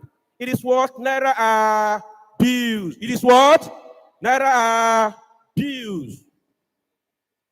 The third one, this one is common. And by December, it will be what? It will be more popular. Am I right? Nobody is saying don't enjoy. Nobody is saying don't go to party. Nobody is saying don't enjoy your money. But what we are saying is don't spray our money. Look at that guy even bend his neck, spraying our money. You spray it, somebody else will stamp on it, it gets dirty, and nobody wants to take it. Please, it's not abuse. And please, let me let you know, some of those notes that will print, that lower denomination, some of them, the cost of printing them is even more than the value of those notes, the value, face value of those notes. So we spend billions reprinting. So when you destroy some notes, we take that out of circulation, we reprint, we replace them. You spoil them, we reprint, we replace them. Billions are going every month reprinting money. And that shouldn't be the case. That money could have been used for something reasonable, something that will better your life. But we'll keep replacing, we'll keep reprinting, because people have not been handling our naira in a proper way. And the last one here is what I call money bouquet. Please, any girl here who have received money bouquet before, I want to ask you something. You have received money bouquet before, let me see your hand up. Any girl or lady, somebody that give you money bouquet before, give away time, because you said the truth, I will dash you money. Who have received money bouquet before? You? Who is that? You receive money bouquet. You see money bouquet. Come. Come now. Because you said the truth, I will dash your money. Double up, double up, double up. Who gave you money bouquet? My sister. My sister. Good. What we know those days is flower bouquet. No be so? How then do we get to money bouquet? I saw a fine lady in Ikeja, Lagos, that was coming out from the conference room. She was also walking in. Augusta, by nature, men are attracted by what they see. Is that not so? So it's not my fault that I see. So is that not so? Okay, don't be so. Men are moved by what they see. So as I was walking out, she was walking in. But the law of nature held me stand still. And I found myself standing still. And I could not find out the reason why I was standing. But I know nature was at work. But suddenly a boy appeared from nowhere. And he came with money bouquet. He knelt and he gave to the lady. He said, I love you. I said, how can you love her with money bouquet? Double crime again. How can you love her with money bouquet? This is not just, and it's a crime. You fold our note, it's a crime to give to a lady. And some of you are doing the trading online this time around. What you want to learn to do money bouquet? This is a crime. It's not allowed. So I want to appeal to you. If you love your woman so much, you don't want to give to that woman, go and look for vegetable, like angara. Look for vegetable, fold them very early. Make them fresh. Fold the angara. She can need to cook soup, for God's sake. And fold it like this and give to that woman. Let her go in peace and sin no more. That to use our money for money bouquet. And lastly on that, buying and selling of our note is also a crime. I know very soon, maybe in some parks now, they will begin to sell our notes in some parks. Say thank you, sir. That's what I do for a living. No. Okay, in some parks, they will begin to sell our notes. 100,000 for 80,000. 50,000 for 20,000. It is a crime. And if by adventure you are caught, I can assure you, at the end of the day, your name may change to ex-convict, ex-convict Donatus, because you will definitely go to jail if you are caught. And that's why we are telling you now that please don't sell our notes. It is a crime against the nation. It is a crime against our father's land. The selling of our note is not allowed, it's not permitted under the law. And the CBN Act is so clear about it. Selling of note is not allowed. They are all what naira. How then should I handle the naira? The same way I handled my own in my wallet, The same way for market women, you can have these pouches. Okay, have pouches for market women. When you make your sales, keep your money here. It's so neat, so respectable. Use envelope. When necessary, do transfer. Don't rub oil on our notes. Don't spill liquid on our notes. Don't squeeze. Like some of you do in churches. Offering is not by force. Tell somebody it's not by force. Talk and nice. Bye bye. So, pastors, with all apologies, offering is not by. You now squeeze life out of that. Neither has life. Oh. You will squeeze and squeeze and squeeze, and you even put your hand inside the last basket so that somebody will not see. Why you Kennedy? When you have your offering, look for an envelope. Package the offering inside the envelope, okay? And make it neat. It's respectable. And don't spray our currency. Let's go to the last one before. See this, please. Lenny, we're going to sing it together. Make we no right on am. Make we no squeeze am. Make we no go tear am. Madula, well. Keep am well. This our naira.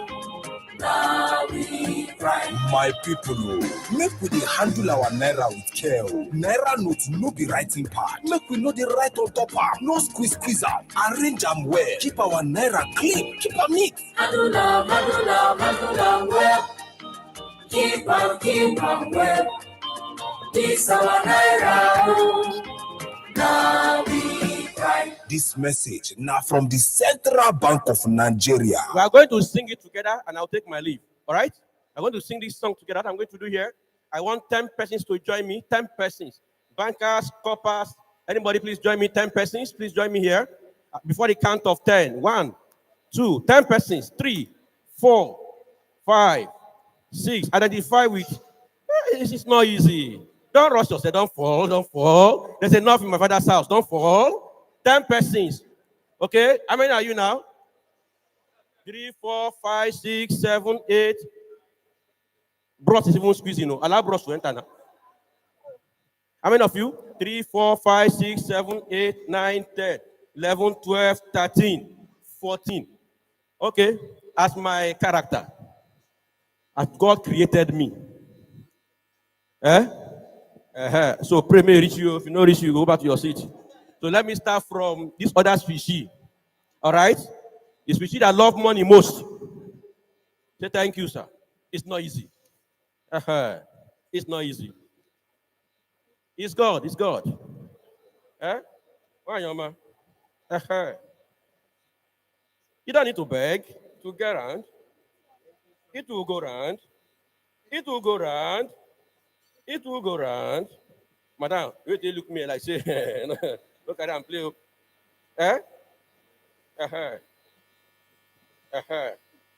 Banker, you are loaded. You don't need all these ones. Banker, see Adam again. Banker is a rich man. When you look at his height, you know he's a very rich man.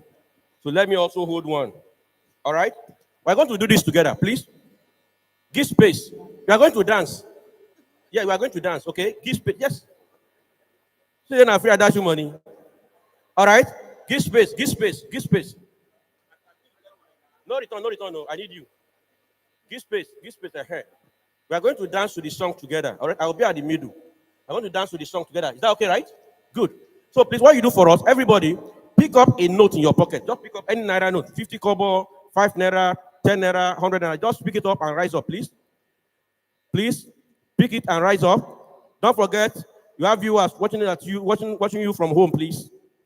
Okay, God bless you. All right, please, come up with any naira note. Ajuwaya, Kopawi, rise up with any note, please. Please, everybody, yes. Everybody, please. Everybody, those behind there. Usher, leave that food first. Leave the food first. Everybody rise to your feet. Those there, please, rise. Please rise. Any amount you have on you, 10 naira, 5 naira, anything, please. I'm not going to take it from you, so calm down. Who knows? Maybe I want to double what you even have. All right, are we good? Are we good? Who are those sitting down, please? Nobody should be sitting, please. All right. So we are going to raise it up. That song will be played for us 3 times. After then, I tell you what to do. I can assure you that money will multiply. Good. I like your faith. Are we all okay, please? Let's see the money, please. Wave it, wave it. Wave something. Students, please wave up something. Are we good? Yes, correct. Don't be our weakest point. Somebody's watching at you at home, please. All right, so let's go. You sing along with it, right? Make we no stay no more. All right. Make we no right on. Dance with it. Make we no squeeze our more. Make we no go tear. Alula, well. Keep on, well. This our naira. Let's go. Now we. Make we no stay no more. Make we no right on. Make we no squeeze our more. Make we no go tear. Alula, well. Keep on, well. This our naira. Now we cry. Make we no stay no more. Make we no right on. Make we no squeeze our more. Make we no go tear. Alula, well. Keep on, well. This our naira. Now we cry. Now raise up that note. Raise it up very well. I can see God's blessings coming on you, so raise your hand very well. Before your neighbor will collect your blessing. Raise it up. Uh-huh. So place one hand on your chest. Hi, see miracle coming. Place one hand on your chest and say after me. Nigeria is our country. And Naira is our currency. I pledge today to handle the Naira with integrity, with care, and utmost respect. And I pledge to be a great ambassador of the Clean Naira policy. So help me God. Thank you, ladies and gentlemen, for this. God bless you. Go with it. No. Go with it. Go with it. Can we give a thunderous applause to Mr. Onoha Paul? A thunderous applause. Thank you so much. A round of applause, please. I thought we were all happy now. Please, a round of applause. Akaowa. Beautiful. Thank you so much. All right, so at this point, we would love to call up on stage all our presenters. Please, let's take the stage now. All the presenters we've had here today, from Financial Markets Department to Consumer Protection and Financial Inclusion Department, to other financial institutions department, Monetary Policy Department, Payment System Policy Department, Currency Operations and Branch Management Department. We have received a lot of questions from all of you, and it's about time for them to intervene. So they will reel up the questions and then give appropriate responses to them. Thank you so much.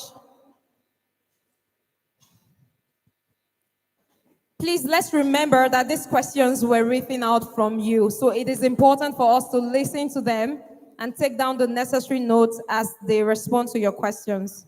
Thank you very much.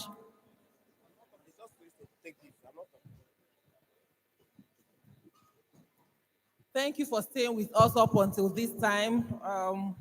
We'll try to answer the questions the most we can. And the ones who are unable to answer, maybe some other time, like the representative of the governor said, maybe we'll do it more frequently afterwards, after this time. I have a question here. And the person is asking about investing money as a student. We talked about some ways to be included. Investment is one of the ways we can be included in the financial services sector. And we said there are some cheap, so some investments that are affordable for students, for corpers. And Nigerian, the bond, the savings bond is one of them. That one you can start with 5,000 naira. The sukuk is another one. For sukuk, you can start with 10,000 naira. And for the savings bond, we said you get your returns quarterly, 4 times in a year. And we said starting with 5,000 doesn't mean you limit it to 5,000. You can do multiples. So you can do up to 50, you can do 100,000. You know, but with 5,000, you can start. And then the next question here is how to know the banks, that are certified by CBN, or some institutions that are certified by CBN. If you go to our website, the microfinance banks, the deposit money banks that are certified that CBN regulates are there.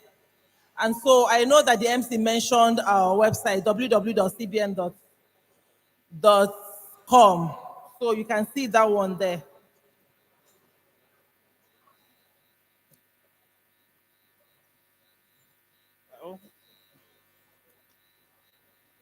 What can actually make FX markets stabilize? This is a very good question. And during my presentation, I said that one of the ways we can stabilize, and one of the things we are doing to stabilize is making the market transparent. We are doing a lot of reforms to make the market transparent. And when the market is transparent, we can attract foreign investors. When foreign investors bring their money, we grow our reserves. When we grow our reserves, our money, it helps our money to be stable. Another way is when we buy made in Nigerian things, we are not spending so much money to import things. Another way is when we export other things apart from crude oil. We also earn FX, we earn dollars, we earn FX, and that way we stabilize our currency. Okay, somebody is asking if there's any program that the CBN is currently running for livestock farmers presently. No. Most of our interventions, we actually stopped all those interventions because now we're doing orthodox monetary policy. So I think the Bank of Agriculture has continued with some of these interventions. So we're no longer doing interventions for agric or any other thing. We have stopped all those interventions. Apart from commercial banks, are there approved financial institutions that are licensed for investment platforms? Yes, you can. So you can meet your banks, let me remember their names again. Stockbrokers. You can meet registered stockbrokers. Make sure they are registered with SEC. They can also help you invest in sukuk and in bond, in treasury bills, etc. Let me pass on to my colleagues, and then I'll get back to you again. Okay, thank you for listening and for all the questions. Okay, I have a few questions here. This one says, Mrs. Chinyere talked about not spending money that is not yours, like you received an alert. So my question is, what if you waited and you did not see anything like no calls, etc., to ask about the money? I thought they have something like miracle money, and I believe in it. Okay, can you hear me? Okay, so this person is saying if they get an alert, a credit alert that they believe is miracle money. There is no miracle money. There can be, but the money can be from anywhere. It can be wrong erroneous transfer. It can be from fraudsters trying to move money from other accounts. So be careful. Sometimes you can get away with it, but other times it will lead you into trouble. It can be, assuming it's someone that they kidnapped and they trace that money to your account and you spent that money how can you deny that you don't know anything about it? You have implicated yourself already. So if, whether you get a call or not, raise the alarm. Like it has happened to me one time. That one I did transfer. The person received it and it was reversed. But I still I called the bank and said, the person received it. I called the person. Even the next day, the person said the money is still in the account. So that means there is an error somewhere. Don't go and spend that money because they might still find out later when they are reconciling and see that there is an amount hanging somewhere. Maybe by that time you spend the money and you can't even pay back. And if you don't pay back, you know what comes with it. So please, if you get any credit alert, report. Let the bank take their money. However it came, you should go that way to save yourself from stories. And this person said, isn't there an approved interest rate by the CBN for loans? Or do organizations or personnel just wake up one morning, open loan app and charge people whatever they choose? Okay. So this one is about interest rate. So interest rate at the point you are taking the loan, the bank will tell you the rate. And if at any point they want to change, they are allowed to change. The CBN does not regulate rates. These rates are mostly anchored on the MPR. You heard our MPD, monetary policy person, talk about MPR. So CBN brings out their rates periodically. So banks anchor their own rates based on CBN's MPR. So assuming the rate goes up, they can decide to increase their own rates. So assuming they gave you a loan, for example, 20%, and the CBN's rate is 25. Maybe when they gave you the CBN rate was 15, they are allowed to increase, go up, but they need to inform you before doing that, and they will inform you 10 business days in advance before applying that new rate. So that at that point, within that 10 days, if you don't want to do again, you pay the remaining money and go your way. But if you still continue, after 10 days, they will start charging you the new rates. Hope that's clear. I don't know who asked the question. Okay, so the next one is, it said, I withdrew money from POS but couldn't access cash. But bank confirmed I was debited. But after waiting for 6 working days, nothing was done about it. What should be done? So in this instance, you complain to your bank. If you don't complain, they might not know that you did not get value for your transaction. So you complain to your bank, you can send a letter, you can write an email. If they don't respond, like after these 6 working days, you didn't hear from them, you can escalate to CBN. The CBN email is cbn@cbn.gov.ng.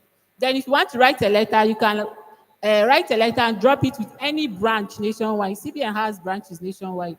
So you can drop your letter there and it will be received.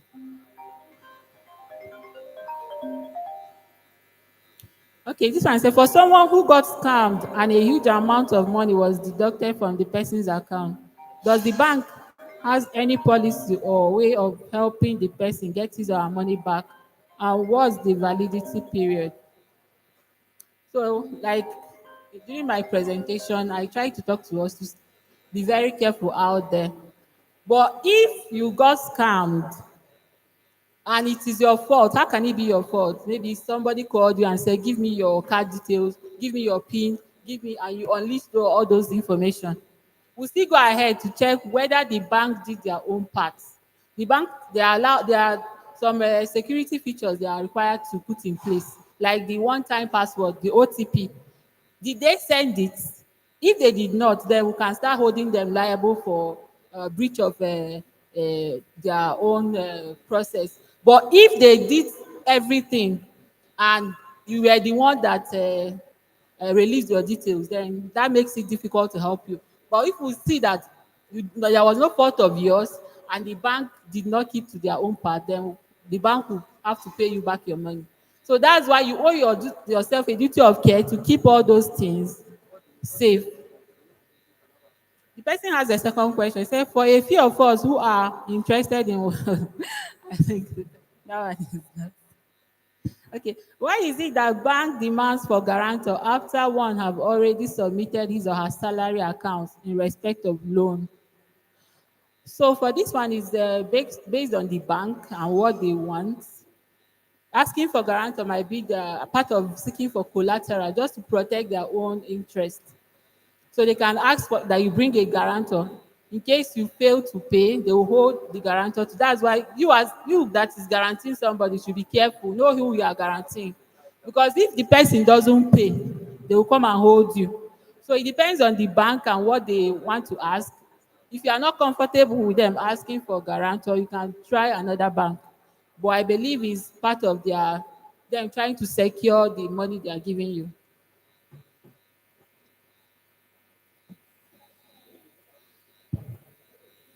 This one says, which code is advisable to be used to block an account, especially when one experience a phone or ATM theft? Different banks have different codes. The information is online. You can also inquire from your bank. We have many banks in Nigeria. So get the actual one that your bank uses. Can use it to block your account. And the second one says, how can one identify a fake transfer? I think it's just to be careful. If you get somebody sends you money, go a step further to check that that money is you receive the money. You can check, go into your app, log in to check. Don't just because there is a lot of scammers. They do fake transfers, fake alerts. So be sure. You can check it, log into your app and check. Not just checking the inflow, check the balance. Because there is another scam out there. The balance will be there. Okay. So for this one, just be careful. Go a step further to check that the money impacted on your account. Okay, I'll give a.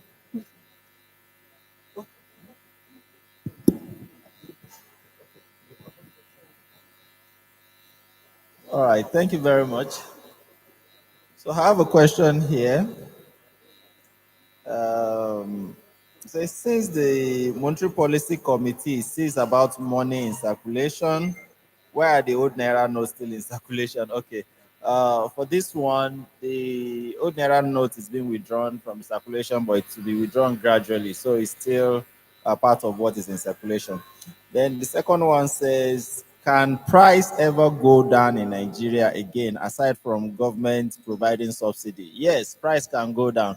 Nigeria operates a free market economy, and in a free market economy, there will always be fluctuation in prices. It will go up and come down. For example, the price of rice in last year December was about 100,000. Now it has come down to around 60,000, 65,000. So price for particular products can go down. This one says, can you please throw more light on MPR so we consumers can understand it in detail? Okay, MPR is the central bank rate, or what we call policy rate, and it is the anchor rate. It's like a signpost for financial transactions in the country to see where interest rates are supposed to be. Okay. So MPR is an anchor rate that guides interest rate setting activities for financial products across the country. So this one says, the news going around in the social media space says Nigerians will be subjected to payment of personal income tax by January 1st. Can you please throw more light on this? Okay, so tax issues are under fiscal policy, and personal income tax is already in part of fiscal policy in Nigeria. So people that are earning income, especially salary earners, are paying personal income tax right now. The only thing is they are making some changes to it. And if you're not earning up to the minimum, which is 800,000 per annum, you are not supposed to be taxed. This one say, I wanted to ask about tax ID information. How important is it that any consequence not linking to your account? So tax ID is not a requirement for you to operate your account. If there are tax IDs being issued by the government of the state where you live, I think it's better you get it, but that does not preclude you from operating a bank account. This one says, how does Forex trading contribute to the GDP? and reserve of the country. For if you're doing forex trading, like the online forex trading they do, some of those transactions are not Nigerian transactions, so it has no impact on our foreign reserve.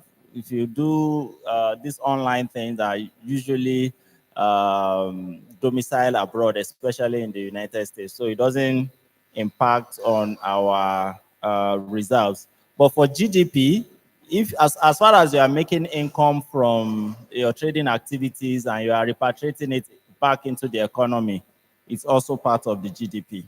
So let me give it to my colleague to continue. Okay. So, someone is asking, how will the CBN be able to manage the geotagging and geofencing for agent hawking POS business in the markets? So, I earlier explained how the geofencing or the geotagging works. So, that means that your POS device is restricted to a particular location. So, based on that explanation, this hawking will not be possible any longer. So, because those devices are supposed to be tagged, they're supposed to be domiciled in a particular location. So, if that is domiciled in a particular location, you won't be able to operate that POS outside that location. So another question is, the revised CBN agent banking guidelines recognize principal agents, super agents, and PTSAs, but exclude aggregators.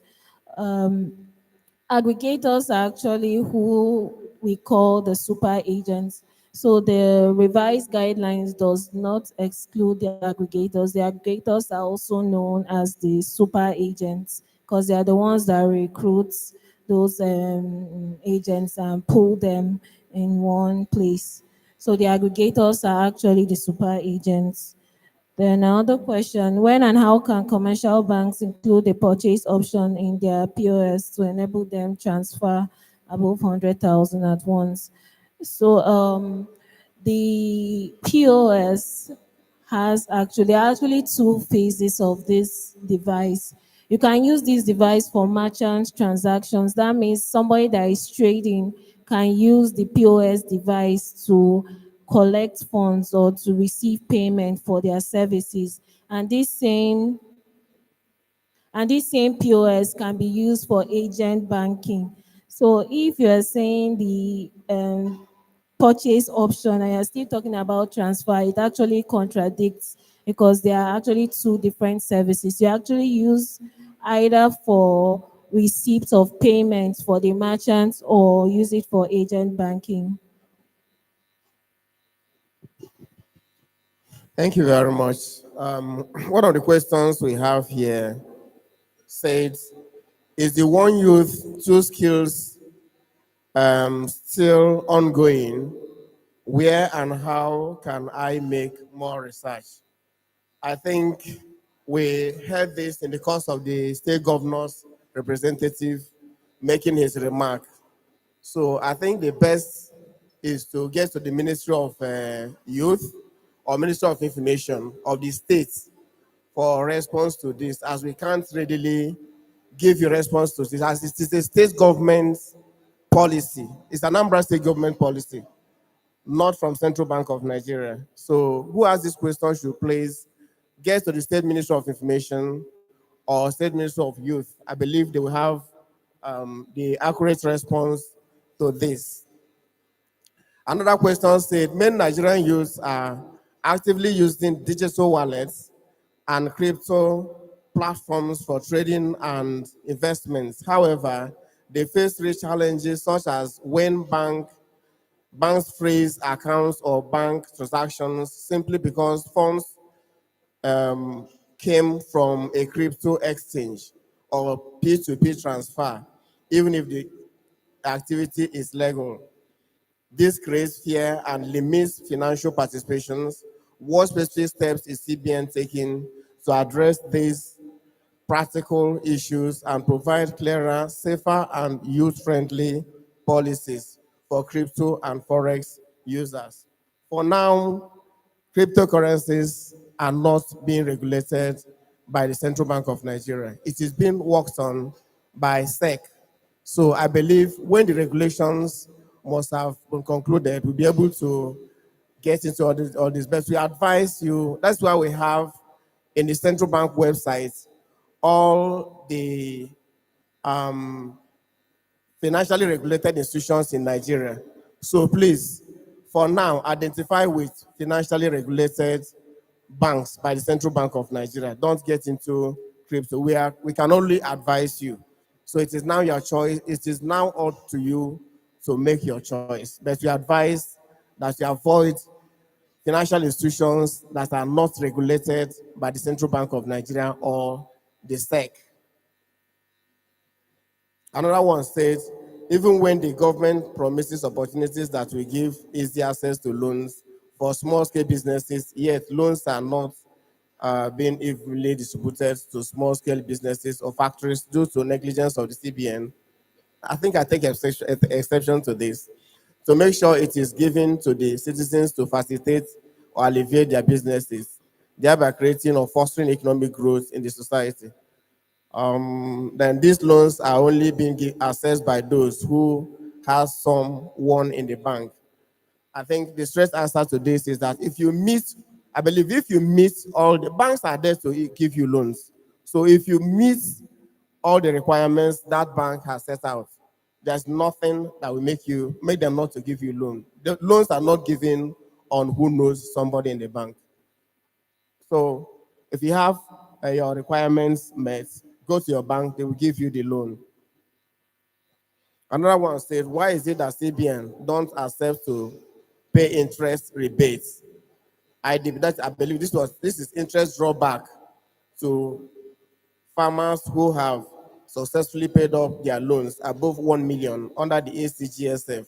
How long will it take the CBN to select or appoint the board in charge of ACGF as interest drawback or 40% interest paid to farmers is no longer being attended to again for over 4 months now?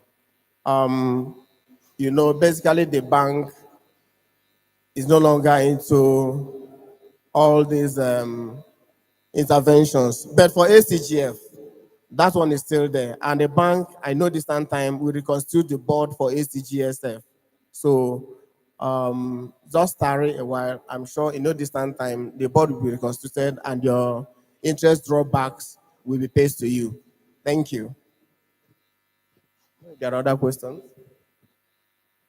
Peradventure, you have some Naira notes. Possibly by the act of God, they were affected. What you call act of God is those events that are outside your control. Probably fire outbreak, and some of those notes were destroyed, and some other things like that that are just beyond your control.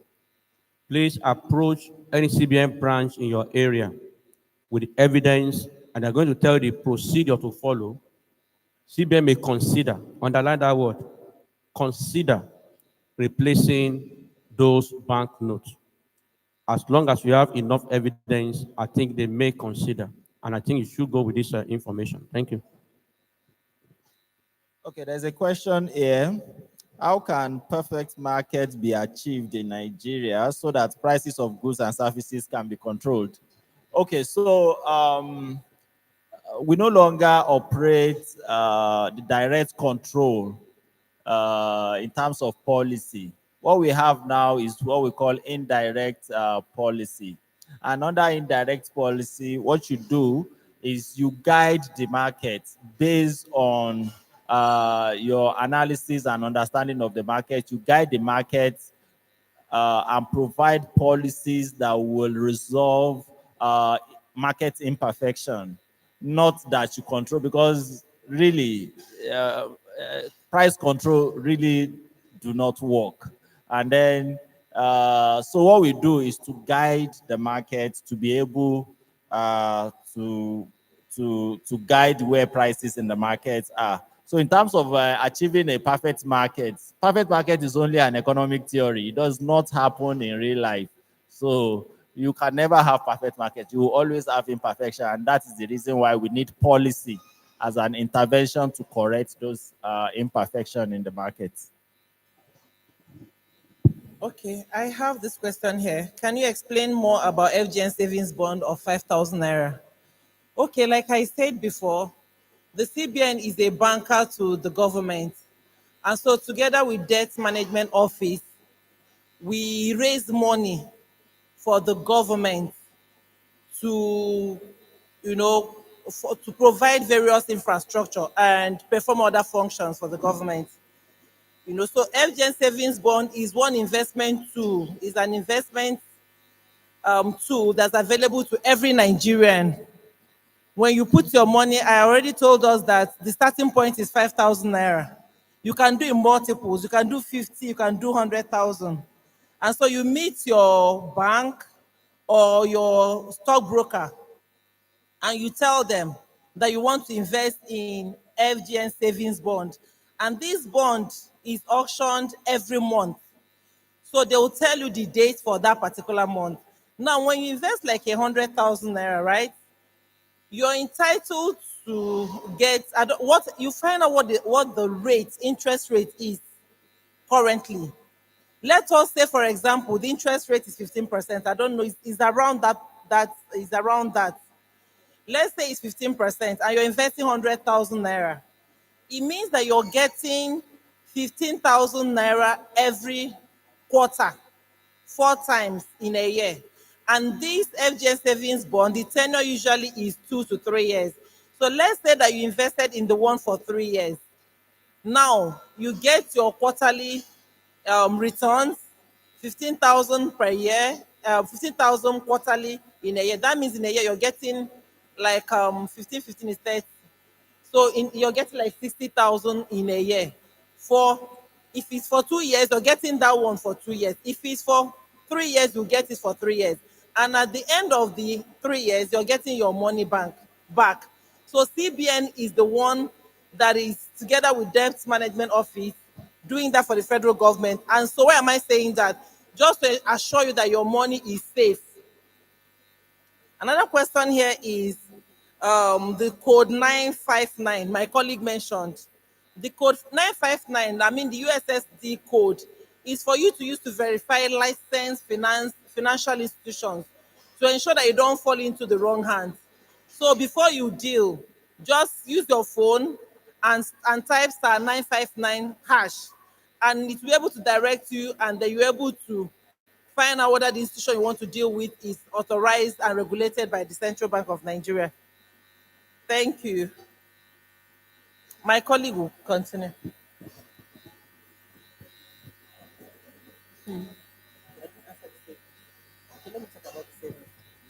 Okay, there's also a question here about savings account. If you're running a savings account using any of the banks, how much will you save up in order to be entitled to interest?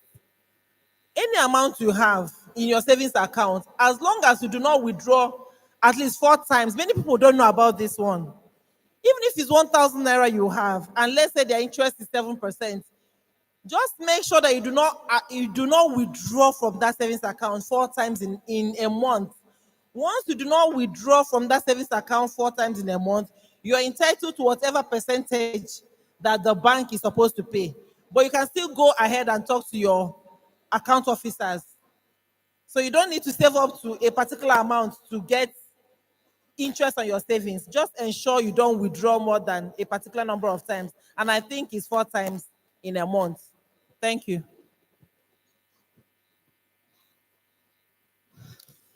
Okay, so this question is, he said, he's talking about the one-time password.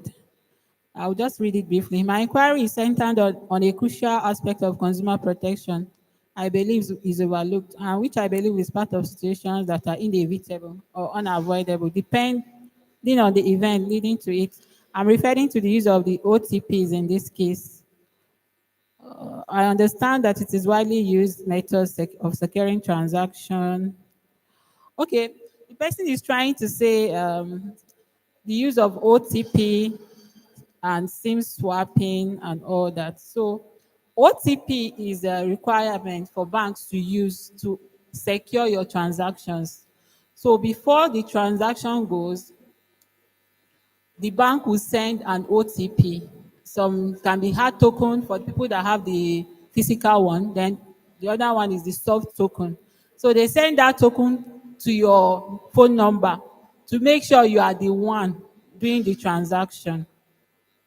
So for SIM swapping, that is why I mentioned that you should lock your SIM so that if, for example, they steal your phone, they can't access your SIM. If you lock your SIM, before they can access the SIM, it will ask them for the PIN, for them to supply the PIN. And if they can't supply, they can't make use of that SIM card. I hope I'm able to answer this question. So somebody also talked about what is the code to lock your SIM in case of emergency. Again, what are the questions you will need to answer in this process of locking your SIM card? I think the code depends on the network provider. MTN has their code, Glo has, other network providers have. So information is out there. I can't remember the actual code, but if you check online, you should be able to find it. Then, if, for example, you forget the code, I think it's about 6-digit number or thereabout. If you forget it, no, it's 4. If you forget it and they lock you out, I think you have like 3 attempts. If they lock you out, you go to the network provider's place and complain. They will use the POC number to open it. Like MTN, they will give you your POC number, you will put it and it will open your SIM back. So that is how that one works. Somebody said a friend of mine has issue with her BVN, like her name is not same on her NIN. The money on her account, she can't withdraw them. What can she do to resolve this issue? So for this one, you have to go to the bank where you were enrolled, where you did your BVN enrollment. Depends on what you are changing, whether it's just one name or 2 names, depending. So, but I can't answer this fully because I don't have all the information. But this person should go to where they were enrolled and complain. They will give the person the right information on how to go about it.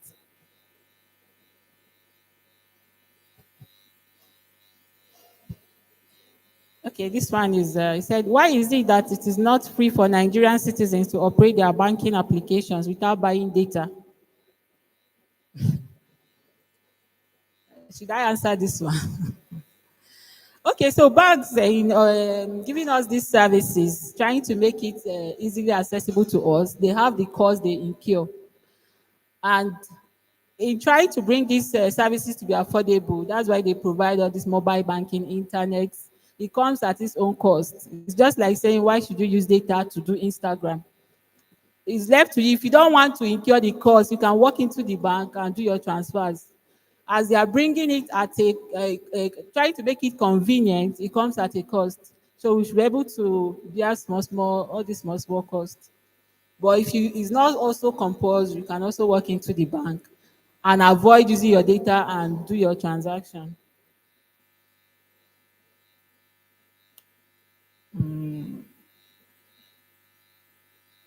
Okay, somebody said Dishonor Check Act. The act provides for imprisonment or option of fine in the absence of a formal arrest by the security agencies. How can a customer of a bank that breached same and is being referred to Central Bank by the DND's resolve same? Okay, for dishonor checks, that one is a criminal case. So this is handled by law enforcement.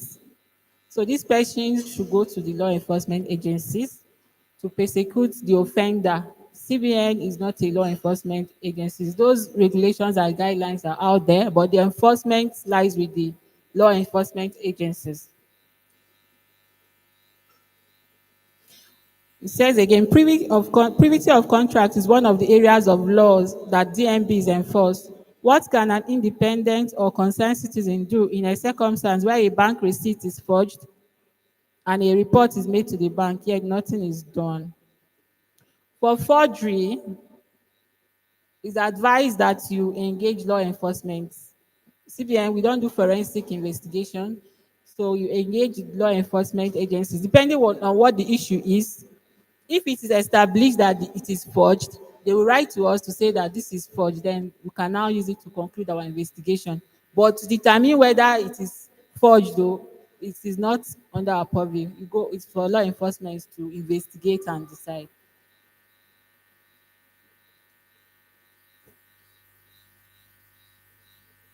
Okay, this one says, does being a next of kin give you access to an account after the account holder's death? So for this one, being a next of kin does not automatically give you access to somebody's account. Normally, when the owner of the account dies, there is what they call letters of administration. So you get it from the court, which gives you the authority to enjoy the balance of the person's account. But automatically, being next of kin doesn't make you an authorized beneficiary to the balance on the person's account.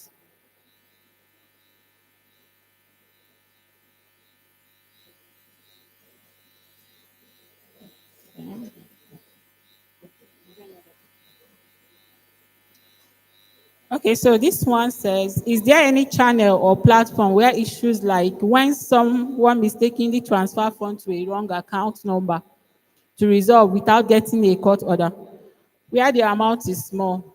Example, I mistakenly transfer 20K to someone that I need to pay 30,000 to get court order. Okay, also, how can one get back money transferred to the account of a fraudster? Okay, for this one, for failed, you mistakenly transferred money to somebody else. Okay, so the thing is, if you mistakenly transfer money to somebody else, for now, to get your money back, you need a court order. And why that is done is that you can see, you've seen cases where somebody is a legit transaction. Oh, we did business, you paid me, and you come back to say it's wrong transfer. So if we just base it on your claim, you see people doing involving in a lot of all these things. You pay for something legit. Maybe there is no evidence, but I bought your shoe. You know I bought it, but there is no evidence. You come back and say, okay, it's wrong transfer. If we just based on that and return the money, problem go there. So you need to go a step further to go to court and get that court order. You can't lie, because if you lie with that thing, it can be persecuted. So you need to prove that actually this is what happened. For now, that is what is available for now. Then how can one get back their money if transferred to the account of a fraudster? When that happens, raise alarm, complain to your bank. They can check whether the money is still there. Even if it's no more there, they can go a step further to blacklist that account if it is determined after investigation that it's actually fraudulent transaction. That account can be blacklisted and that person will not be able to perform transactions. Then to catch them, you still go ahead to involve law enforcement to try to get the culprits. That's the end of it. So that's all we have for today on question and answer session. Thank you. MC.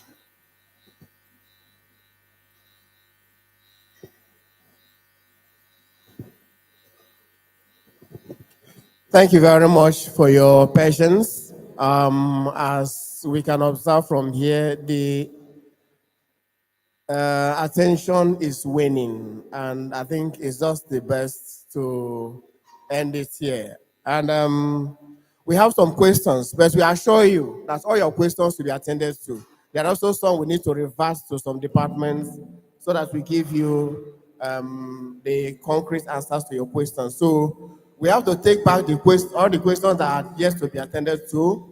We answer them and place them on our website. So please, if your question has not been answered, please don't take it that we have not answered.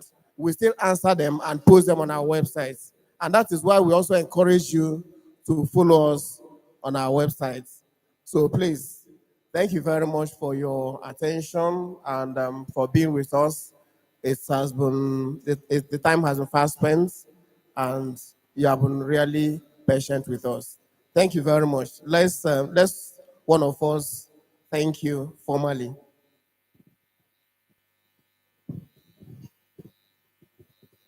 Okay, this is a vote of thanks by the coordinator of the fair.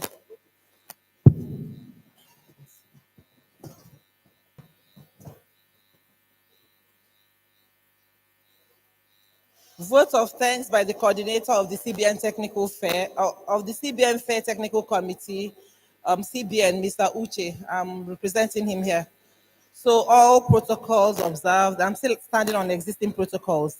And I want to start by thanking the management of Central Bank of Nigeria, ably led by Mr. Olaemi Cardoso, for providing this enabling environment for us to meet with you, our esteemed stakeholders. The Acting Director, Corporate Communications Department, Mrs. Hakama Sidi Ali, for her exemplary leadership and the energy with which she drives these engagements. The host branch controller, Mr. Kobun Donguchekwa, ably represented here by Mr. Innocent Obe. Thank you for coming, sir. And his wonderful team who worked tirelessly to arrange for this productive forum. I hope he has been productive. Thank you. To you, our distinguished invited guests from the representatives of the Awka state government, captains of industries here present, commercial banks, merchant banks, microfinance banks, and other financial institutions here present. Our gallant security agencies who continue to ensure that we're safe, the fintech, the agents, banking operators, and other payment service providers, the academia, the students, the coppers, copper, we. Thank you for coming en masse today as leaders of tomorrow. We appreciate your presence. The National Orientation Agency, Chambers of Commerce, trade associations, market women groups, and indeed everybody here present. Thank you for coming and for staying with us till now. We're deeply grateful for your valued presence as we couldn't have come here to talk to ourselves. Thank you immensely for your time and the opportunity offered to work with us today. And we hope that you're going to be CBN ambassadors with all the things that you have learned today. You'll be able to go out there and talk more about the things you've been able to learn from us. I strongly believe that you're not going back home the same. You must have learned one or two things that would help you either in your personal life, office functions, or businesses. We thank you most sincerely for being here and hope that you put all that you've learned today into practice for the greater good of yourselves and for the benefit of the Nigerian economy. Special thanks goes to our resource persons, our able facilitators, for their presentations and responses to our questions, the online team who saw to the live streaming of this event, the technical team, Bridgewater, the people that are in charge of this facility, we thank you for making this place very conducive. The ushers for their coordination and all service providers who contributed in one way or the other to ensure the success of this event. And we're saying a big thank you to all of you. Thank you, thank you, thank you. Ndewo Ndi Anambra, thank you for being with us up until this time. God bless you all.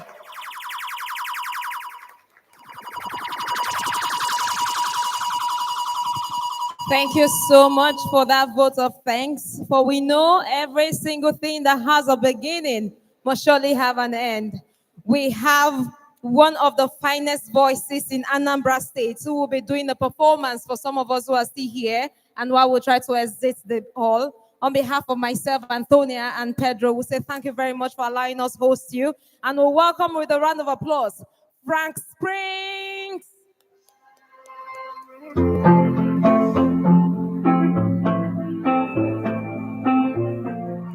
Thank you, everyone.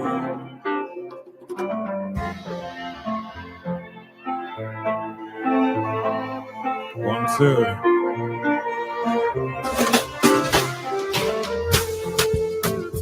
What have you done to me? I don't know, yeah.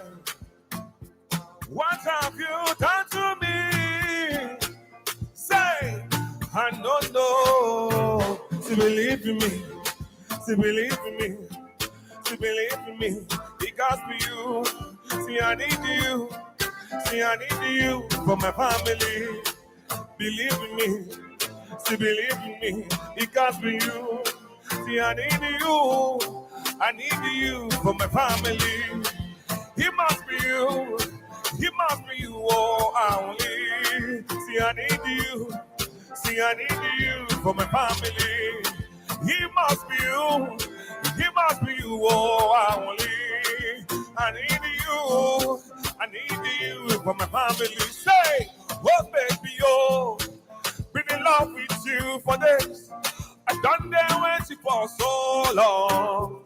Show more. I'm crazy, oh. You look crazy over you.